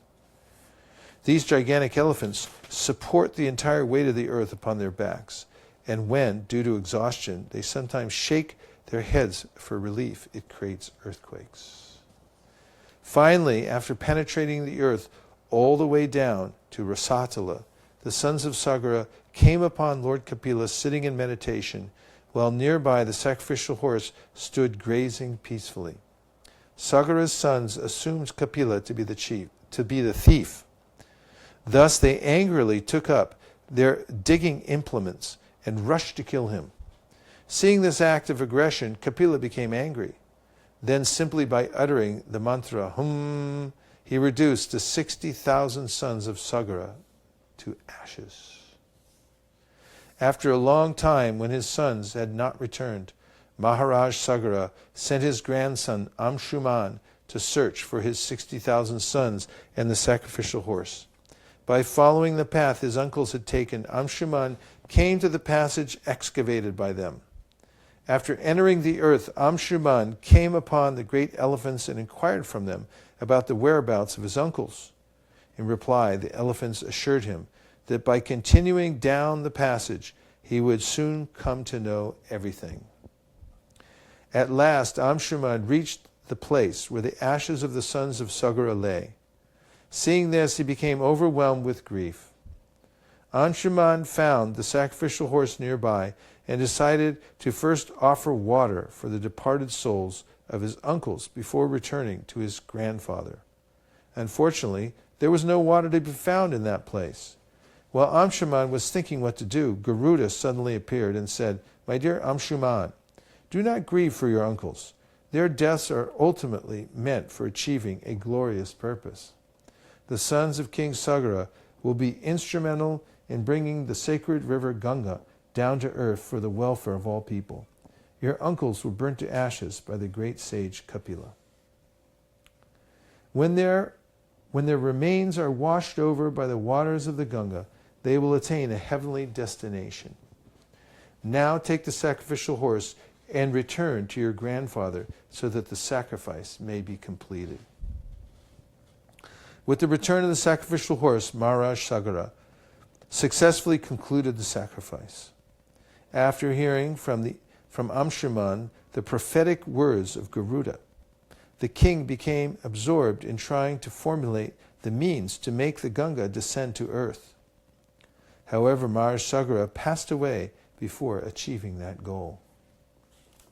After the death of his grandfather, Amshuman ruled the kingdom for some time. He later gave the throne to his son Dilip and retired to the forest to perform austerities, hoping to induce Ganga to descend to earth. After his death, Amshuman went to the heavenly planets, but his desire to cause the descent of the Ganga remained unfulfilled. Dilip also sought to bring Ganga to earth, but he too died before his desire was fulfilled. Dilip's son, Bhagiratha, then inherited the kingdom and likewise desired to perform austerities to cause Ganga to descend. Since he had no son, Bhagiratha entrusted the rule of the kingdom to his ministers and retired to the forest. After Maharaja Bhagiratha had performed austerities for 1,000 years, Lord Brahma became pleased with him. Accompanied by the demigods, Lord Brahma appeared before the king to award him a benediction. Maharaja Bhagiratha worshipped Lord Brahma and then begged, "Please allow my ancestors, the sons of King Sagara, to receive the water of the Ganga. In addition, kindly benedict me to have a son." Lord Brahma replied, "I agree to award you these benedictions. However, the earth is incapable of bearing the weight of Ganga's descent. You should request Lord Shiva to absorb the impact of the falling water, for only he is powerful enough to do so." Determined to gain Lord Shiva's favor, Maharaja Bhagiratha began performing severe austerities. He stood motionless on the tip of a single toe for 1 year. At that time, Lord Shiva was pleased to appear before the king. When Maharaja Bhagiratha expressed his desire, Lord Mahadev agreed to bear the force of the Ganga's falling water upon his head. Soon afterward, the Ganga began to descend toward the earth from her course in the heavenly planets. All the demigods assembled to witness the spectacle. However, when Ganga Devi saw Lord Shiva prepared to take her upon his head, she considered that his contact would contaminate her. Thus, upon seeing the expression of disgust displayed by Ganga Devi, Lord Shiva became insulted. In retaliation, he angrily captured her and concealed her waters within his matted hair, thwarting her descent to earth. When Maharaja Bhagiratha saw how Ganga had become entangled, he resumed his austerities. Finally, Lord Shiva gave up his anger and released Ganga Devi, allowing her to fall into the Bindu Sarovara in the Himalayas. Afterwards, the Ganga split into 7 streams. 6 of these formed other rivers, while the 7th followed Maharaja Bhagiratha as he rode upon his royal chariot. While wending her way through various lands, it so appeared that the Ganga inundated the sacrificial arena of the great sage Jhanu. Becoming excited with rage, the rishis swallowed up the entire river. Upon seeing this, the demigods were struck with wonder. They then approached Jhanu and requested him to release Ganga Devi on the condition that she would become known as his daughter.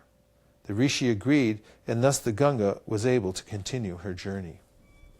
Finally, the Ganga reached the site that had been excavated by the sons of Sagara. By entering that great crevasse, the Ganga went down to Rasatala. In doing so, She submerged the ashes of Sagara's 60,000 sons, enabling them to reach their heavenly destination. Lord Brahma appeared once more before Maharaja Bhagiratha and declared, "O king, your mission has now been accomplished. From this time forward the Ganga shall be known as your daughter, Bhagirati."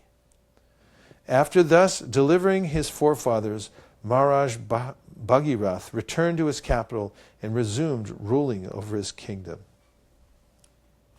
Thus the entire night passed away as Viswamitra narrated to Ram the fascinating history of the river Ganga and her descent to earth.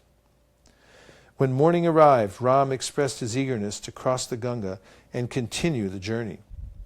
The caravan was soon made ready to depart. After reaching the far bank of the Ganga, the caravan traveled on and eventually came to the city of Vishala. When Lord Ram requested Viswamitra to speak about the dynasty of kings that ruled this city, the Rishi narrated the following story. The demigods and demons are by nature inimical toward one another. Once, following the advice of the Supreme Personality of Godhead, the demigods executed a truce with the demons for the purpose of churning nectar from the sea. This was done with the understanding that when the nectar was churned, both sides would share it equally. Thus both the demons and the demigods, desiring to become immortal, started for the ocean of milk, taking with them Mandara mountain and Vaisesika. By the expert arrangement of the Supreme Personality of Godhead, the demons held the snake near the mouth, and the demigods held his tail. Vaisesika, with his thousands of eyes and mouths, breathed smoke and blazing fire, which severely wounded the demons. Thus the demons, who appeared like trees burned by a forest fire, gradually became powerless. Because the demigods were also affected by the blazing breath of Vaisesika, their bodily luster diminished, and their garments, garlands, weapons, and faces were blackened by smoke.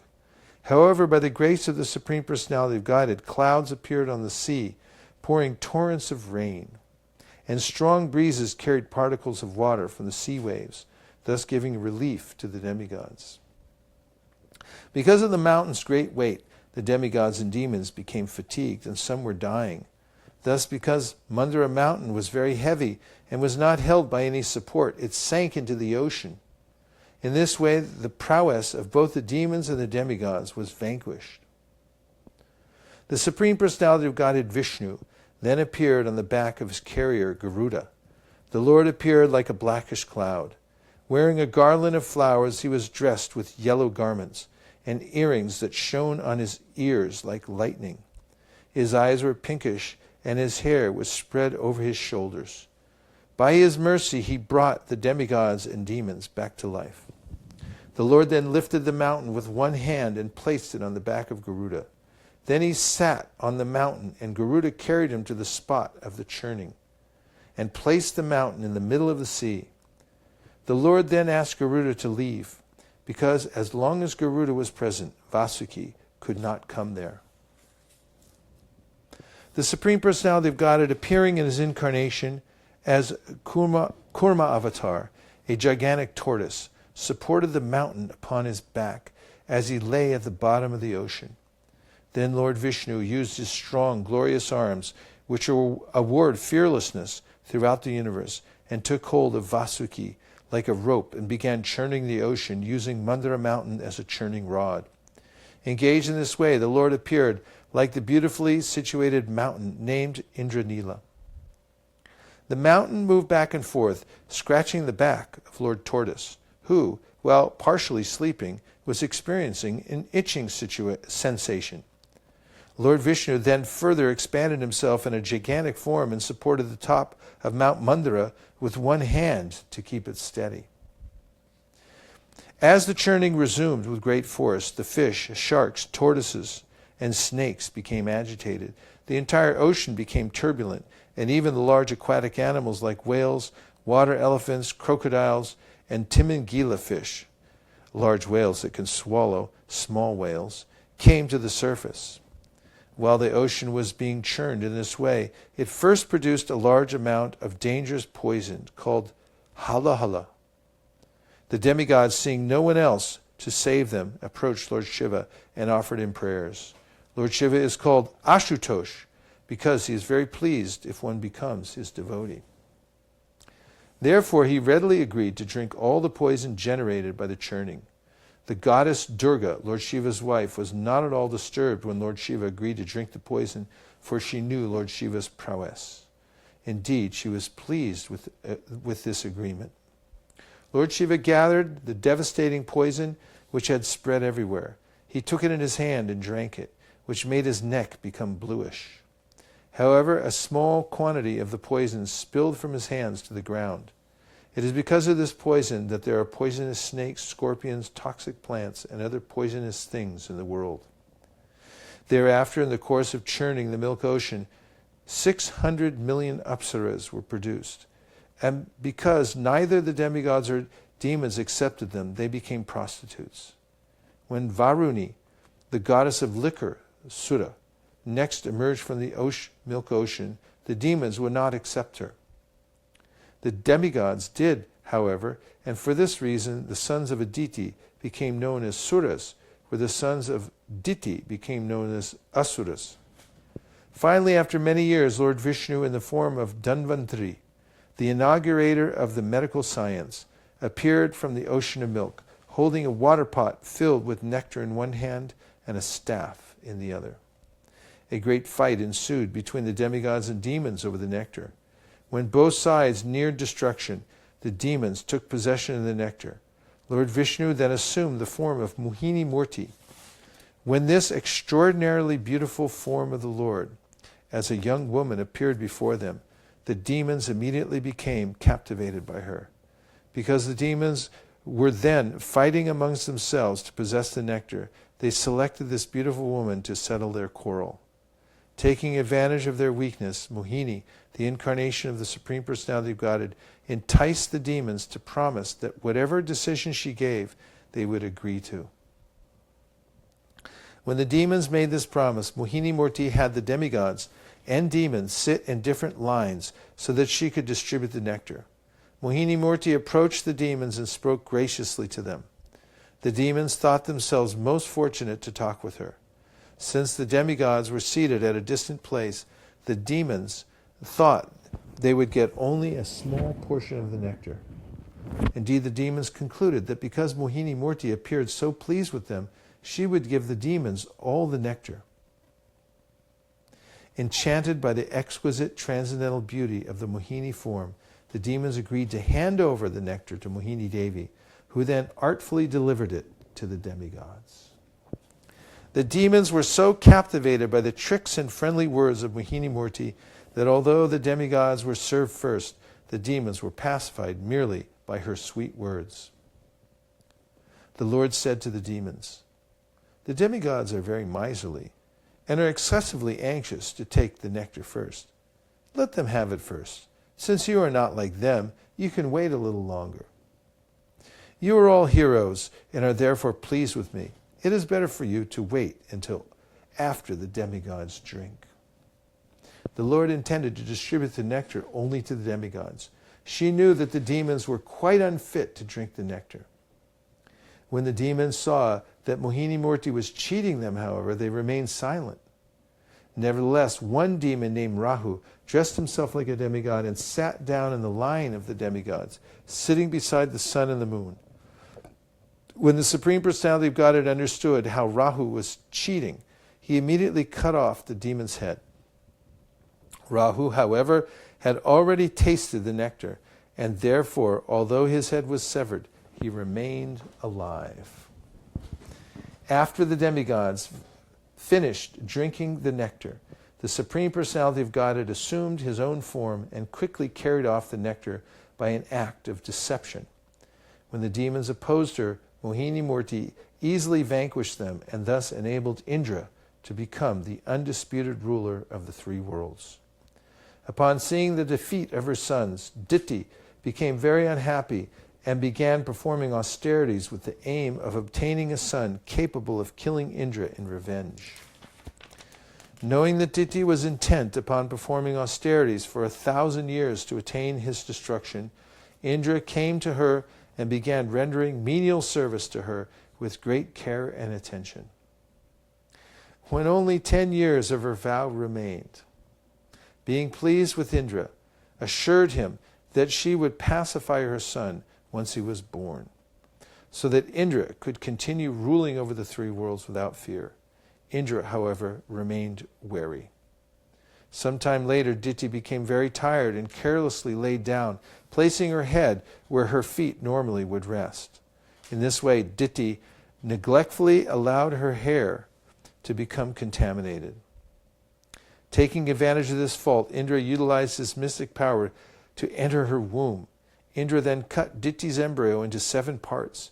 When the fetus cried out in a shrill voice, he again cut each part into 7, making a total of 49 pieces. Diti, however, could understand what was happening and begged Indra to stop killing her child. Having been discovered, the repentant Indra came out from her womb and begged forgiveness from his stepmother.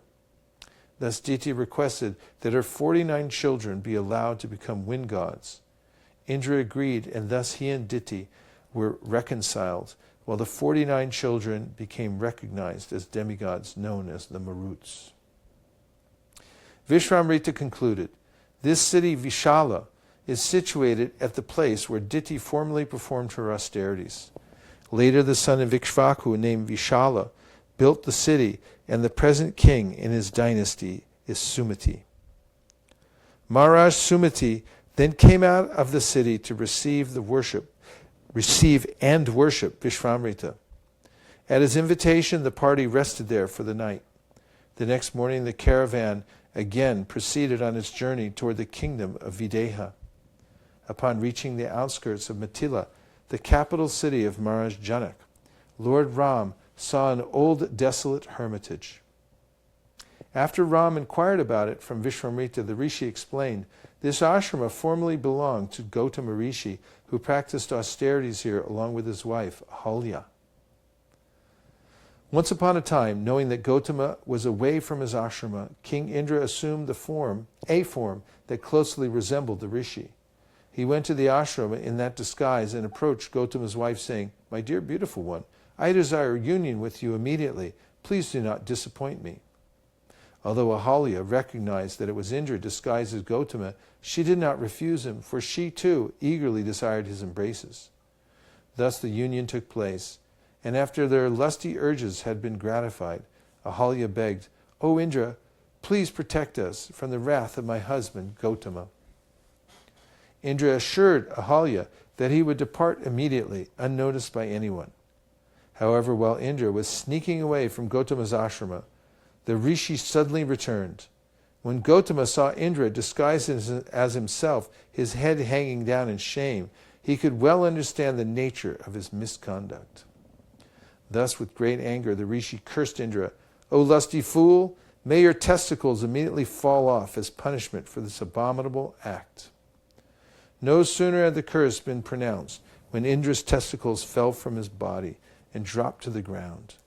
Then, after entering his ashrama, Gautama cursed his wife, O wretched woman, from now on you shall be incapable of eating or drinking, and you will have to lie down on a bed of ashes. Thus Ahalya was turned into a pillar of stone. Gautama then said, only when Lord Rama visits this spot in the distant future will you be absolved of your sin, freed from all lusty desires, and reunited with me as your husband. Saying this, Gautama departed for the Himalayas. Meanwhile, Indra informed the demigods, I have successfully thwarted Gautama Rishi's attempt to attain my position as king of heaven by making him angry. However, in the process, I have lost my testicles. Now, somehow or other, please arrange for my manhood to be restored. Responding to Indra's plea, the demigods arranged for the Pitas to castrate a ram and grafted his testicles onto Indra's body.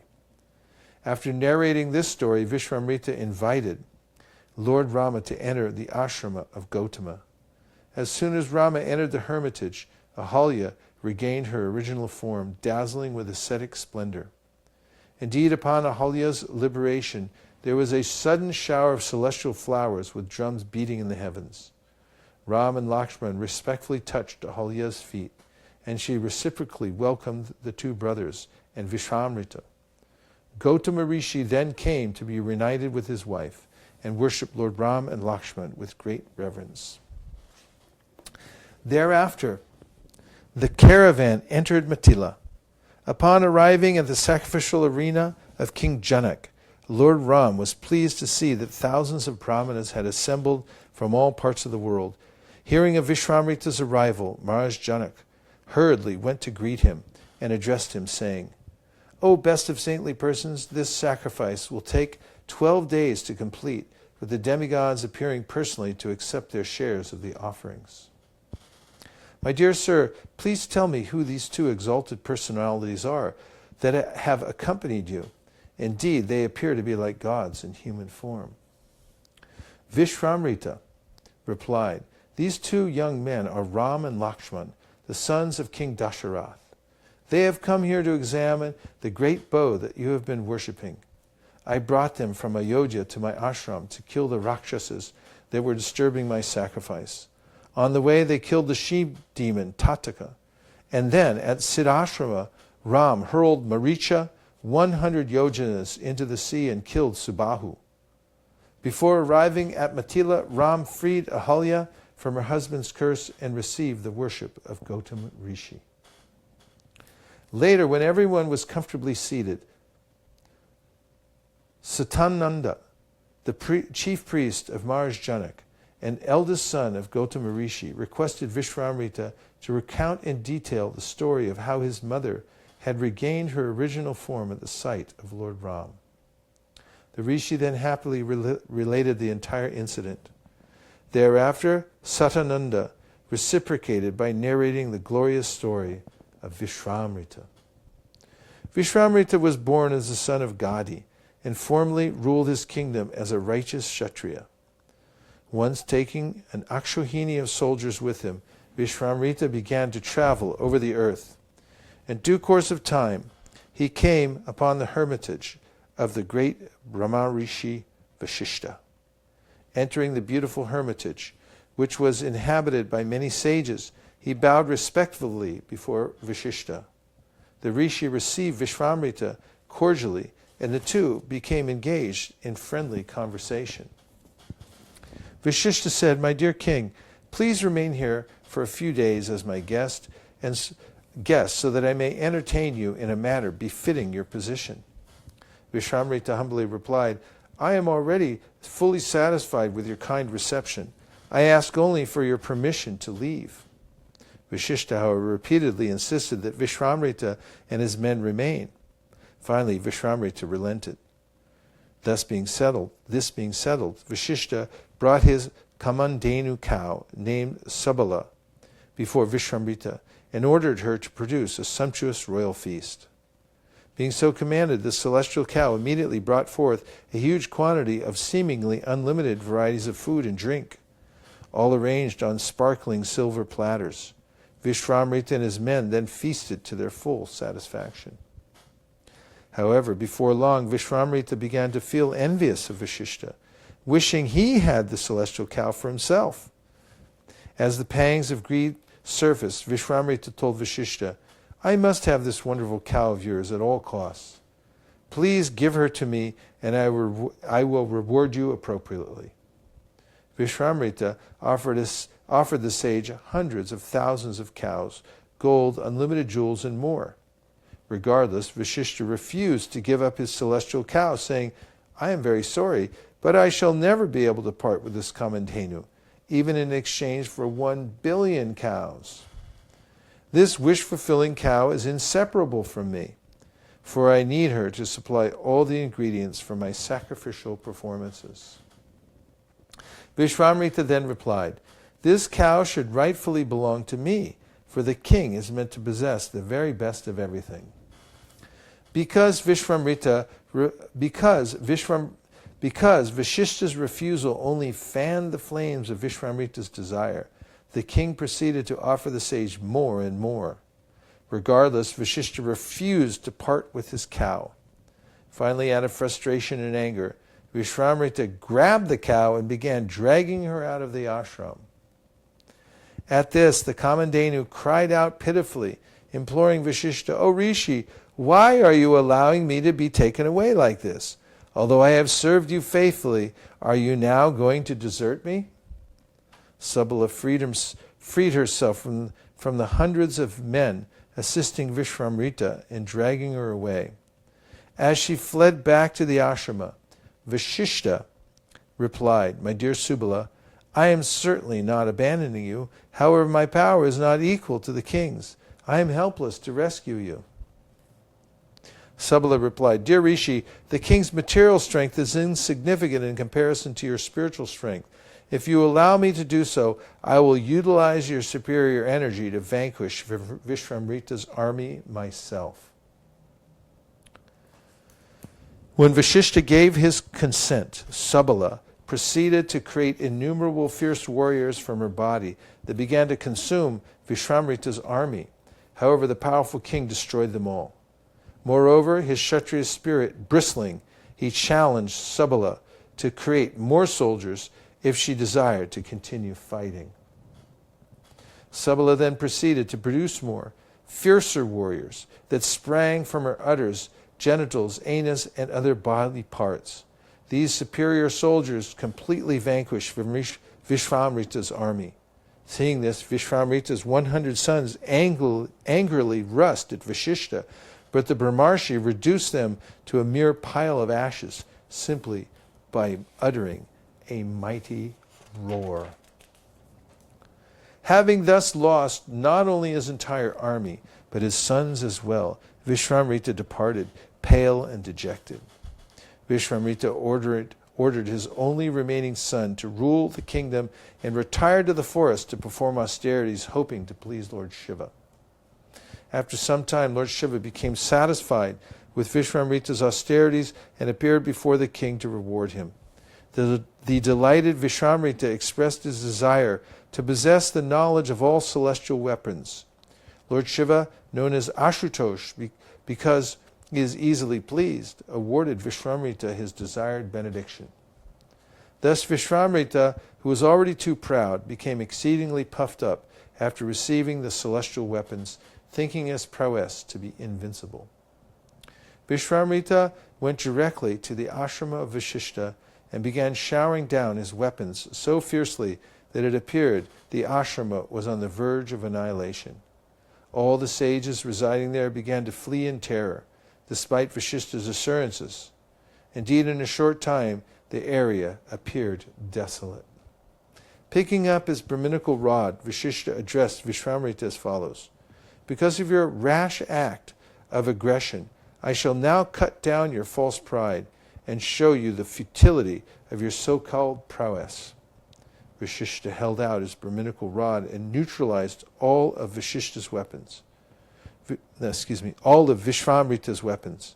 Viswamrita then resorted to hurling his remaining celestial weapons. When this too failed, he prepared to release the ultimate weapon, the Brahmastra. From above, the demigods witnessed the spectacular duel. When Viswamrita invoked the terrible Brahmastra, they became wonderstruck and fearful.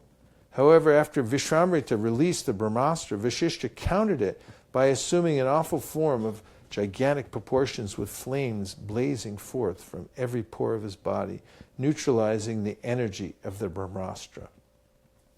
The tremendous form exhibited by Vashishta stunned everyone who witnessed it.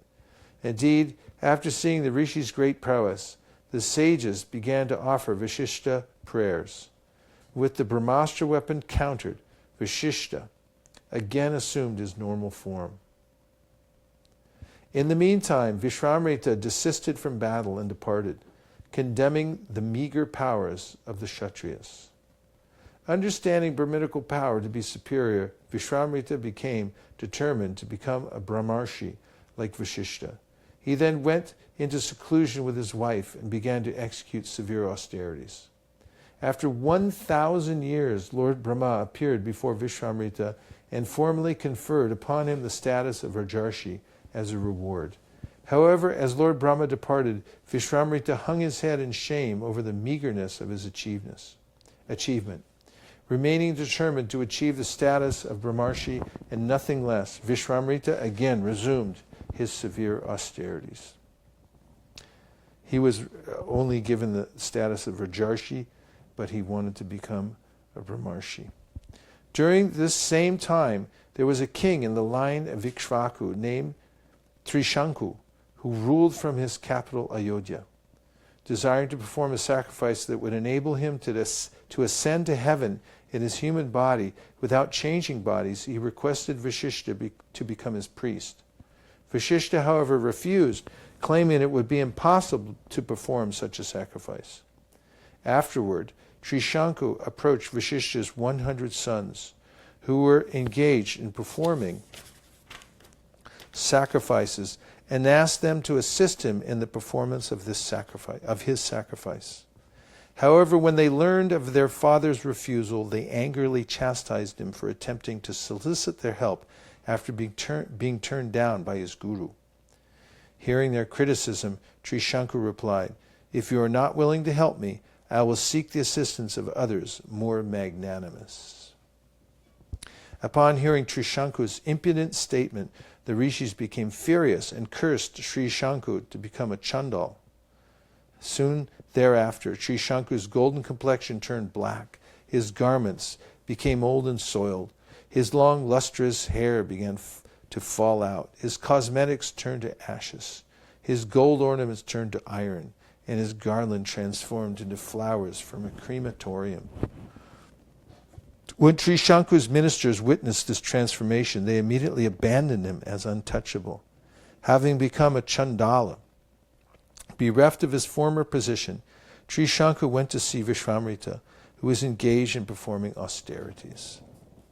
Viswamitra welcomed Trishanku with compassion, hearing from him how he had been cursed by the sons of Vasishtha. When Trishanku begged Viswamitra for help, the rishi assured him of shelter and promised to provide him with priests that would assist him in the performance of his sacrifice. Thereafter, Viswamitra ordered his sons to petition all the priests and qualified brahmanas to assist him, asking also for the names of those who refused. Thus many brahmanas from kingdoms across the earth came to his ashrama. Only Vasishtha and his sons and the rishi Maharaja refused to participate, saying, "What Brahman or demigod would be willing to accept an offering from the hands of a Kshatriya, what to speak of a Chandala?" When Viswamitra heard these harsh and insulting words, he immediately uttered the following curse: "May the wretched sons of Vasishtha be reduced to ashes and sent to the abode of Yamaraj this very day. Thereafter let them take 700 births as Chandalas, and may that fool Maharaja become a Nishada." The curses quickly took effect, and Viswamitra was able to perceive the results by dint of his mystic vision. Viswamitra then requested the brahmanas present to perform Trishanku's sacrifice. Simply out of fear of being cursed, they complied and started the sacrifice. When Viswamitra invited the demigods to attend and accept their share of the offerings, they desisted. This made Viswamitra very angry, and he declared to Trishanku that he would elevate him to heaven by his own prowess. Indeed, as soon as Viswamitra made this vow, Trishanku began rising to heaven in his self-same body. When King Indra saw Trishanku approaching heaven without having earned sufficient pious merit, and after having disobeyed his guru, Vasishtha, Indra forced Trishanku to fall headfirst back toward earth.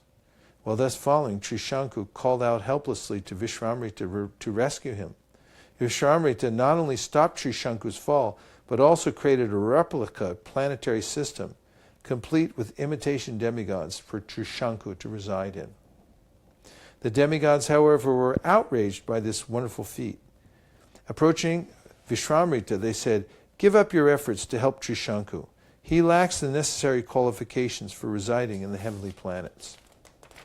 Viswamitra, however, insisted on keeping his promise. He declared, "I will never go back on my promise to send Trishanku to the heavenly planets without a change of body." Therefore, let it be ordained that my newly created heaven be accepted by you and remain for the duration of the universe." In the end, the demigods relented, and thus Trishanku remained head downwards in space. By the mercy of Viswamitra, he enjoys heavenly bliss while shining brightly among the stars. Viswamitra then returned to executing austerities, determined to become a Brahmarshi like Vasishta. Then after a long time had passed, a beautiful Apsara named Menaka came to bathe at the Pushkar lake where Viswamitra was conducting his austerities. Seeing her, Viswamitra became overwhelmed with lust. Eager to enjoy sex, Viswamitra implored her to remain with him in his ashrama. Menaka happily consented, and thus they passed 10 years together, enjoying each other while lost to the pleasures of sensual enjoyment. Finally, Viswamitra came to his senses and felt great disgust. He thought to himself, "I have foolishly wasted 10 years merged in the so-called enjoyment of sense gratification. Now I can understand that Menaka was sent here by the demigods simply to steal my accumulated ascetic merit. By becoming a slave to lust, I have neglected my austerities. Thus I have fallen down from my exalted position." Viswamitra dismissed the fearful Menaka and then went to the northern side of the Himalayas, determined to remain celibate from then on. When Viswamitra again resumed his austerities, the demigods grew increasingly fearful and approached Lord Brahma, begging him to award Viswamitra the status of Maharishi. Lord Brahma agreed, but when he appeared before Viswamitra, Viswamitra replied that he would not be satisfied with anything less than the status of a Brahmarshi. Again, he had been offered Maharshi, but he wanted to be a Brahmarshi. Thus, Lord Brahma explained, "You have not yet fully controlled your senses. Therefore, you will have to practice more austerities before achieving your desired goal." After Lord Brahma departed, Viswamitra resumed his austerities, standing with arms upraised and subsisting on air alone for 1,000 years. Thus Indra and the other demigods again became fearful and devised yet another plan to thwart Viswamitra.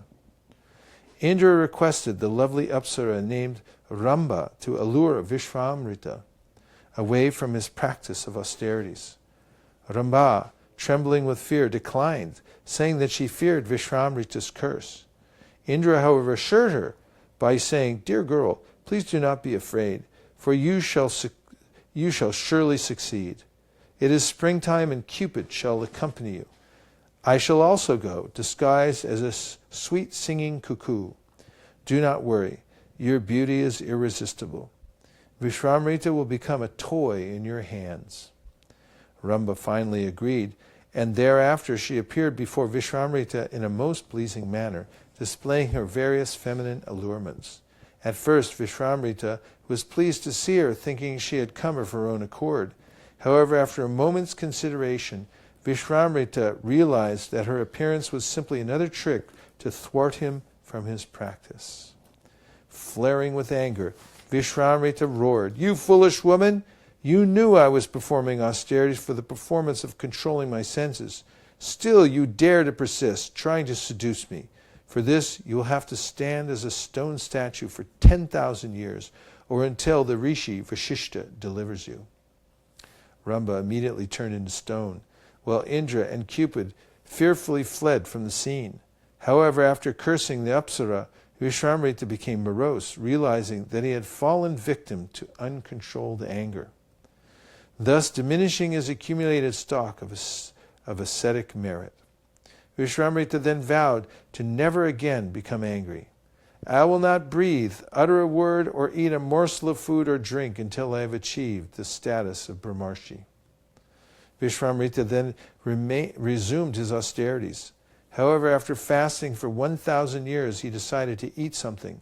Just as Viswamitra was about to take his first bite, King Indra appeared before him in the dress of a Brahmana and begged for all his food. Without remorse or anger, Viswamitra humbly gave all he had planned to eat to the Brahmana and went back to performing his austerities for another 1,000 years. Viswamrita's powerful austerities began to heat up the entire universe, and smoke began to emanate from his head. Feeling great distress, the demigods again approached Lord Brahma to appease Viswamrita.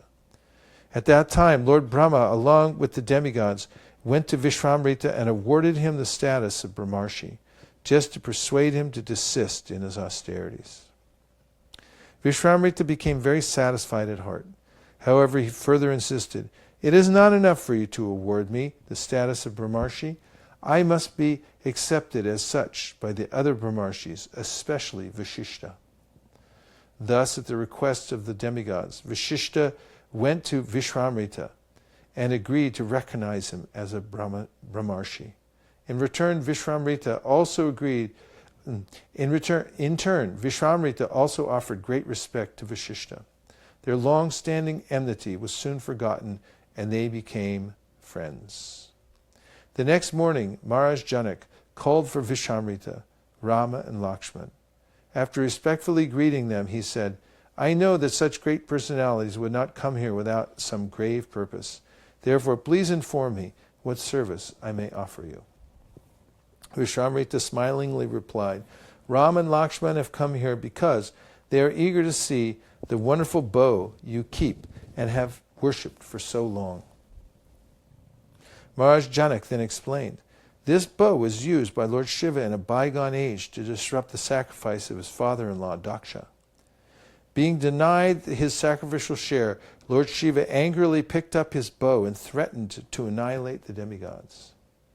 Coming to their senses, the demigods were able to pacify Lord Shiva. In turn, he handed over his bow to them. The demigods later entrusted the bow to Devavrata, the descendant of Maharaj Nimi, my forefather." After describing the history of Lord Shiva's bow, Maharaj Janak then related another interesting story. "Once upon a time, as I was leveling the sacrificial arena with a golden plow, much to my astonishment, I happened to uncover a baby girl. I named her Sita, furrow, and raised her as my own daughter. Sita quickly grew up, and when she attained maturity, many eligible princes came calling, hoping to win her hand in marriage. Since my daughter was not an ordinary being, I explained to the princes that to win her hand in marriage they must possess great valor. Then I brought forth the bow of Lord Shiva and asked them to string it. However, none could even lift or hold it, what to speak of bending or stringing it. Most of the princes left, feeling insulted, and they banded together to attack Mithila. A fierce battle raged for 12 months. Finally, as my army weakened, I prayed to the demigods for assistance. In answer to my plea, the celestials mercifully sent an army, and simply by seeing them, my enemies fled in fear. Since Rama is eager to see the bow of Lord Shiva, I will bring it before him to examine. If Rama is able to string this wonderful bow, then I will gladly give him my beautiful daughter Sita." Soon 500 strong men pulled the immense bow, which was encased in a chest, and mounted it on a cart with 8 wheels. Viswamrita invited Ram to open the chest while thousands of people gathered to watch. As Ram gazed with admiration at the bow, Maharaj Janak warned, "Even great demigods, demons, rakshasas, yakshas, gandharvas, and nagas had failed to even bend this mighty bow. How then will a mere mortal succeed in stringing it?" Nevertheless, Rama sportingly placed his left hand upon the middle of the bow. Then, in the presence of the huge crowd, he effortlessly lifted the bow out of its case. Holding the bow aloft, Rama strung the bow in an instant, and bending it with great force, he snapped it in the middle, just as a baby elephant breaks a stick of sugar cane. The thunderous cracking sound produced was like a mountain bursting apart, and caused all but Viswamrita, Janak, Ram, and Lakshman to fall to the ground. Thus, with great pleasure, Maharaj Janak requested Viswamrita to send messengers to Ayodhya, inviting King Dasaratha to attend the marriage of Rama and Sita. When the messengers arrived 3 days later at the court of Maharaj Dasaratha, they related the glorious events of Ram's breaking the bow and winning Sita's hand in marriage. Hearing this, Maharaj Dasaratha became overjoyed. Then, after consulting with Vasishtha and Vamandev, Maharaja Dasaratha decided that they should all depart for Mithila the following day. The next morning, Maharaja Dasaratha started out, keeping his family priest in front and taking his army and a quantity of wealth.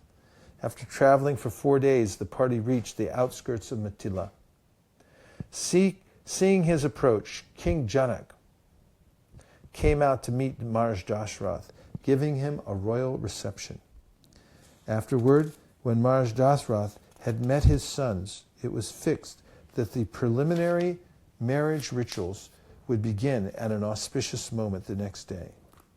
The next morning, everyone assembled, and before the wedding ceremonies commenced, Maharaja Dasaratha requested King Janak to hear of his royal lineage from Vasishtha. Being so requested, the great sage Vasishtha narrated the history of the Raghu dynasty. Marichi was the direct son of Lord Brahma, and Marichi's son was Kashyapa. From Kashyapa was born Vivaswan, the sun god, and Vivaswan's son was Manu. The son of Vaivasvata Manu was Ikshvaku, who was the first ruler of Ayodhya. Many generations later in the Ikshvaku line came Bharata, whose son Asita was conquered by his enemies, the Haihayas, Talajangas, and Shashabindus. Being defeated, Asita decided to retire to the Himalayas along with his 2 wives. When Asita passed away, one of the widows named Kalindi was pregnant. The other widow became envious of her and mixed poison in with Kalindi's food, desiring to kill the child within her womb. When Kalindi began to suffer the effects of the poison, the great Rishi, Chaivana, happened to arrive at that spot. Kalindi tearfully sought his blessings so that her child might live. The Rishi assured her that a son would be born, along with the excreted poison. Because of these unusual circumstances, Kalindi's son was named Sagara, or one who is born along with poison. Later on, in the line of Ikshvaku, the great-grandson of Maharaj Bhagiratha, named Pravrida, was cursed by Vasishtha to become a Rakshasa, and thus he came to be known as Kalmashapad. There were many great kings who descended from Ikshvaku, such as Ambarish, Nahusha, Yayati, Nabhaga, and Ujja, the father of Maharaj Dasaratha. After describing their histories as well as many others, Vasishtha formally requested King Janak to give away his 2 daughters, Sita and Urmila, in charity to Rama and Lakshman. Janak Maharaj then described his own genealogy, beginning with King Nimi and concluding with his own father, Hrasvaroma. The king then happily concluded the solemn agreement, giving away his daughters to the sons of Maharaj Dasaratha. First, Janak requested Dasaratha to have the Samavartana ceremony performed for Ram and Lakshman. This entails shaving the head and underarms when a student returns home from the Gurukula. Then the fire sacrifice was fixed for 3 days later at an auspicious time. Vasishtha requested that the 2 daughters of King Janak's younger brother, Kushadwaj, be given in charity to Bharat and Shatrugna. Janak agreed, and when the Samavartana ceremonies performed, Maharaj Dasaratha gave away 100,000 cows in charity to the Brahmanas for each of his 4 sons. Thereafter, at the auspicious hour known as Vijaya, on the day chosen for the marriage, Vasishtha approached Maharaj Janak and said, "O king, the ruler of Kosala and his 4 sons wait outside, for he who shall give away his daughters. Let the auspicious wedding sacrifice now begin without delay." Thereafter, Maharaj Dasaratha escorted his 4 sons into the sacrificial arena, while Vasishtha Muni prepared the sacred altar, decorating it with sandalwood paste, flowers, potted plants, bowls filled with scented water, grains, incense, and pots of turmeric, along with auspicious articles. Then, when all was ready, Vasishtha lit the sacrificial fire and began offering oblations, while the other brahmanas chanted Vedic mantras. King Janak then escorted Sita into the sacrificial arena and seated her next to Ram. With a voice trembling with emotion, Janak said, "O noble prince, this is my daughter Sita. Please take her hand and accept her as your lifelong partner. She is a reservoir of all auspicious qualities, and she will forever be devoted to you as faithfully as your own shadow." Then the Gandharvas sang and the Apsaras danced with joy, amid showers of flowers from heaven and the vibration of celestial drums. King Janak joined the hand of the goddess of fortune Sita with the hand of the Supreme Lord Rama. Then King Janak placed the hand of Urmila into Lakshmana's hand, then Madhavi's hand in Bharat's, and finally Shrutakirti's hand into Shatrughna's. The four brothers then circumambulated the sacrificial fire 3 times while clasping the hands of their newly wedded wives. Afterwards, they circumambulated King Janak and the great rishis. Upon gaining Sita, the embodiment of all loveliness and virtue, Ram felt unlimited satisfaction and happiness. Similarly, Sita felt unprecedented bliss upon achieving her beloved Ram, the Lord of her heart, and the emblem of goddess of goodness, chivalry, intelligence, and handsomeness. Sita and Ram were equally endowed with transcendental qualities of form, beauty, behavior, age, and nature.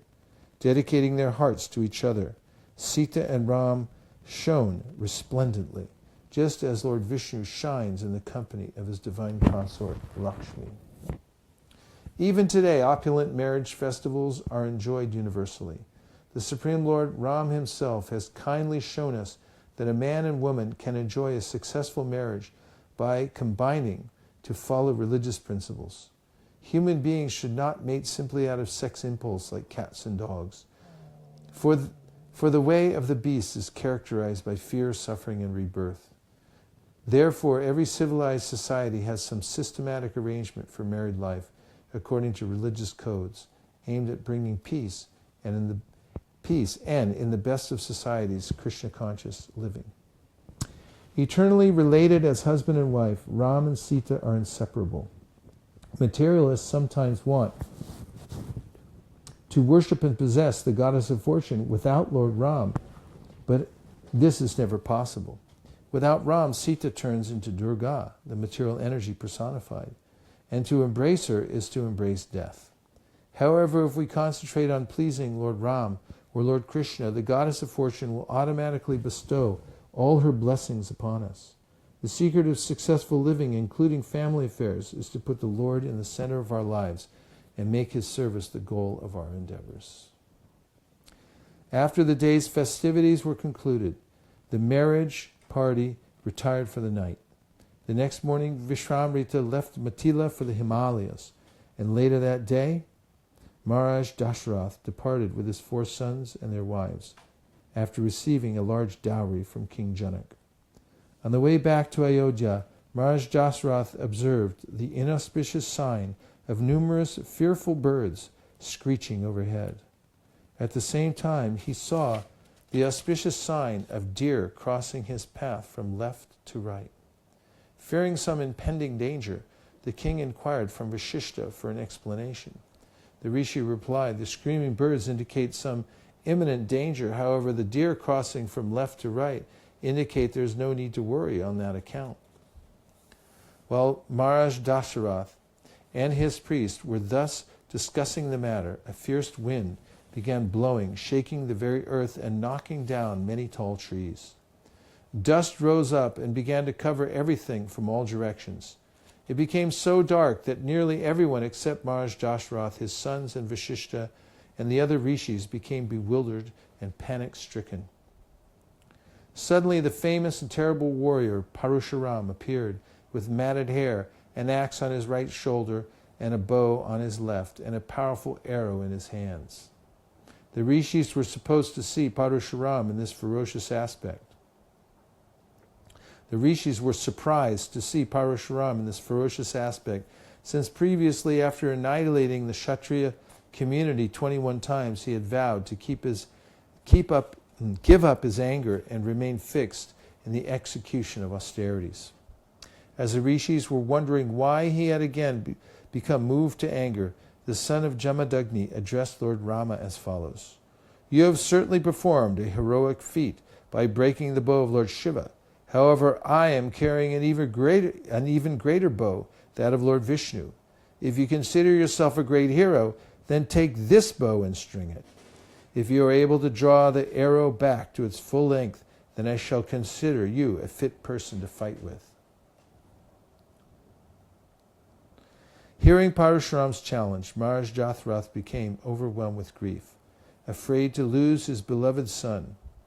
With a trembling voice, the king pleaded, O best of the rishis, Parashuram, please desist from your aggressive spirit. I beg to remind you of your vow to give up fighting. After handing over the earth to Kashyapa, you retired to Mount Mahendra to perform austerities. Parashuram, however, ignored Dasaratha and continued to address Ram, saying, Both Lord Shiva's bow and this bow of Lord Vishnu were constructed by Vishwakarma. Lord Shiva was given one of the bows to kill Triparasura. One day, after Lord Shiva killed the demon, the demigods went to Lord Brahma and curiously inquired, Who is more powerful, Lord Shiva or Lord Vishnu? To resolve their doubt, Lord Brahma arranged to create some conflict between the two. As a result, a fierce battle ensued. During the fight, Lord Vishnu cut off Lord Shiva's bowstring, and then, simply by releasing a tumultuous roar, he stunned Lord Shiva's senses. At the behest of the demigods, the fighting was then stopped. Everyone who witnessed the duel concluded that Lord Vishnu is superior to Lord Shiva in all respects. Lord Shiva, however, felt bitter because of his defeat and was insulted by the verdict of the demigods. Thus, in gloom and disgust, he gave away the bow to Devavrata, a king in the line of Ikshvaku. Lord Vishnu gave away his bow to the great sage Richika, who later gave it to his son Jamadagni. However, my father never used that bow, for he had vowed not to retaliate against any wrong done to him. Thereafter I received the bow from him, and after killing the Kshatriyas 21 times as a revenge for Kartavira Arjuna slaying my father, I became the sole ruler of the earth. When Kashyapa performed a great sacrifice so that I could make atonement for killing the Kshatriyas, I gave him the earth as his priestly reward and then retired to Mount Mahendra. While there, I required great prowess by performing severe austerities. However, when I heard that you had broken the bow of Lord Shiva, I felt compelled to come and challenge you. If you consider yourself a great hero, then take this bow and see if you are worthy of fighting with me. Without speaking, Rama accepted Parashuram's challenge by quickly snatching his bow and arrow from his hands and took with it his long-acquired ascetic prowess. Then, after effortlessly stringing the bow before the awestruck Parashuram, Ram drew the arrow back to its full length. Ram then declared, Because you are a Brahmana and related to Viswamitra, I shall not slay you. However, so that my taking up this arrow may not go in vain, and your challenge may be properly answered, I will use it to destroy the attainment of heaven, which you earned as a result of your penances. The demigods and celestial rishis assembled in the sky to witness Ram's shooting of the arrow. Parashuram had already been rendered impotent by Ram, and all he could do was gaze at the Lord with wide open eyes. Finally, as Ram continued to keep the arrow pulled back to his ear, Parashuram said in a subdued voice, After I gave away the earth to Kashyapa, he ordered me not to reside here again. For this reason I must leave before night falls. Although my access to heaven has been taken away, I beg you to at least allow me to return to Mount Mahendra so that I may continue my austerities. O Ram, I can now understand that you are Lord Vishnu himself. Thus I am not ashamed at having met defeat at your hands. Ram silently accepted Parashuram's request and then released the mighty arrow, thus destroying the son of Jamadagni's eligibility for heavenly elevation. Thereafter Parashuram returned to Mount Mahendra.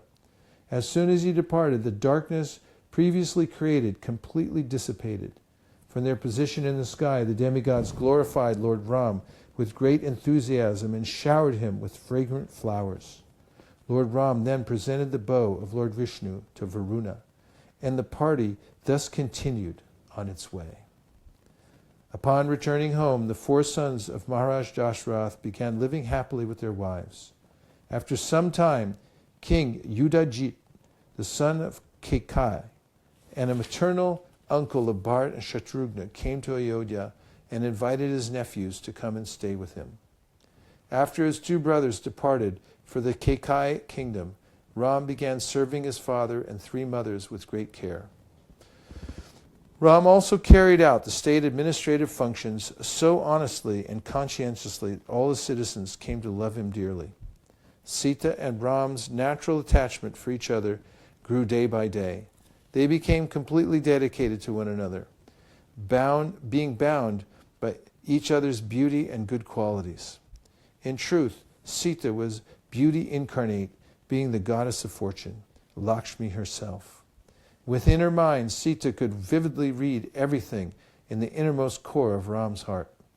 Being always determined to please her husband and acting as the emblem of womanly gentleness and chastity, Sita was soon able to bring the heart of Lord Ram under her control.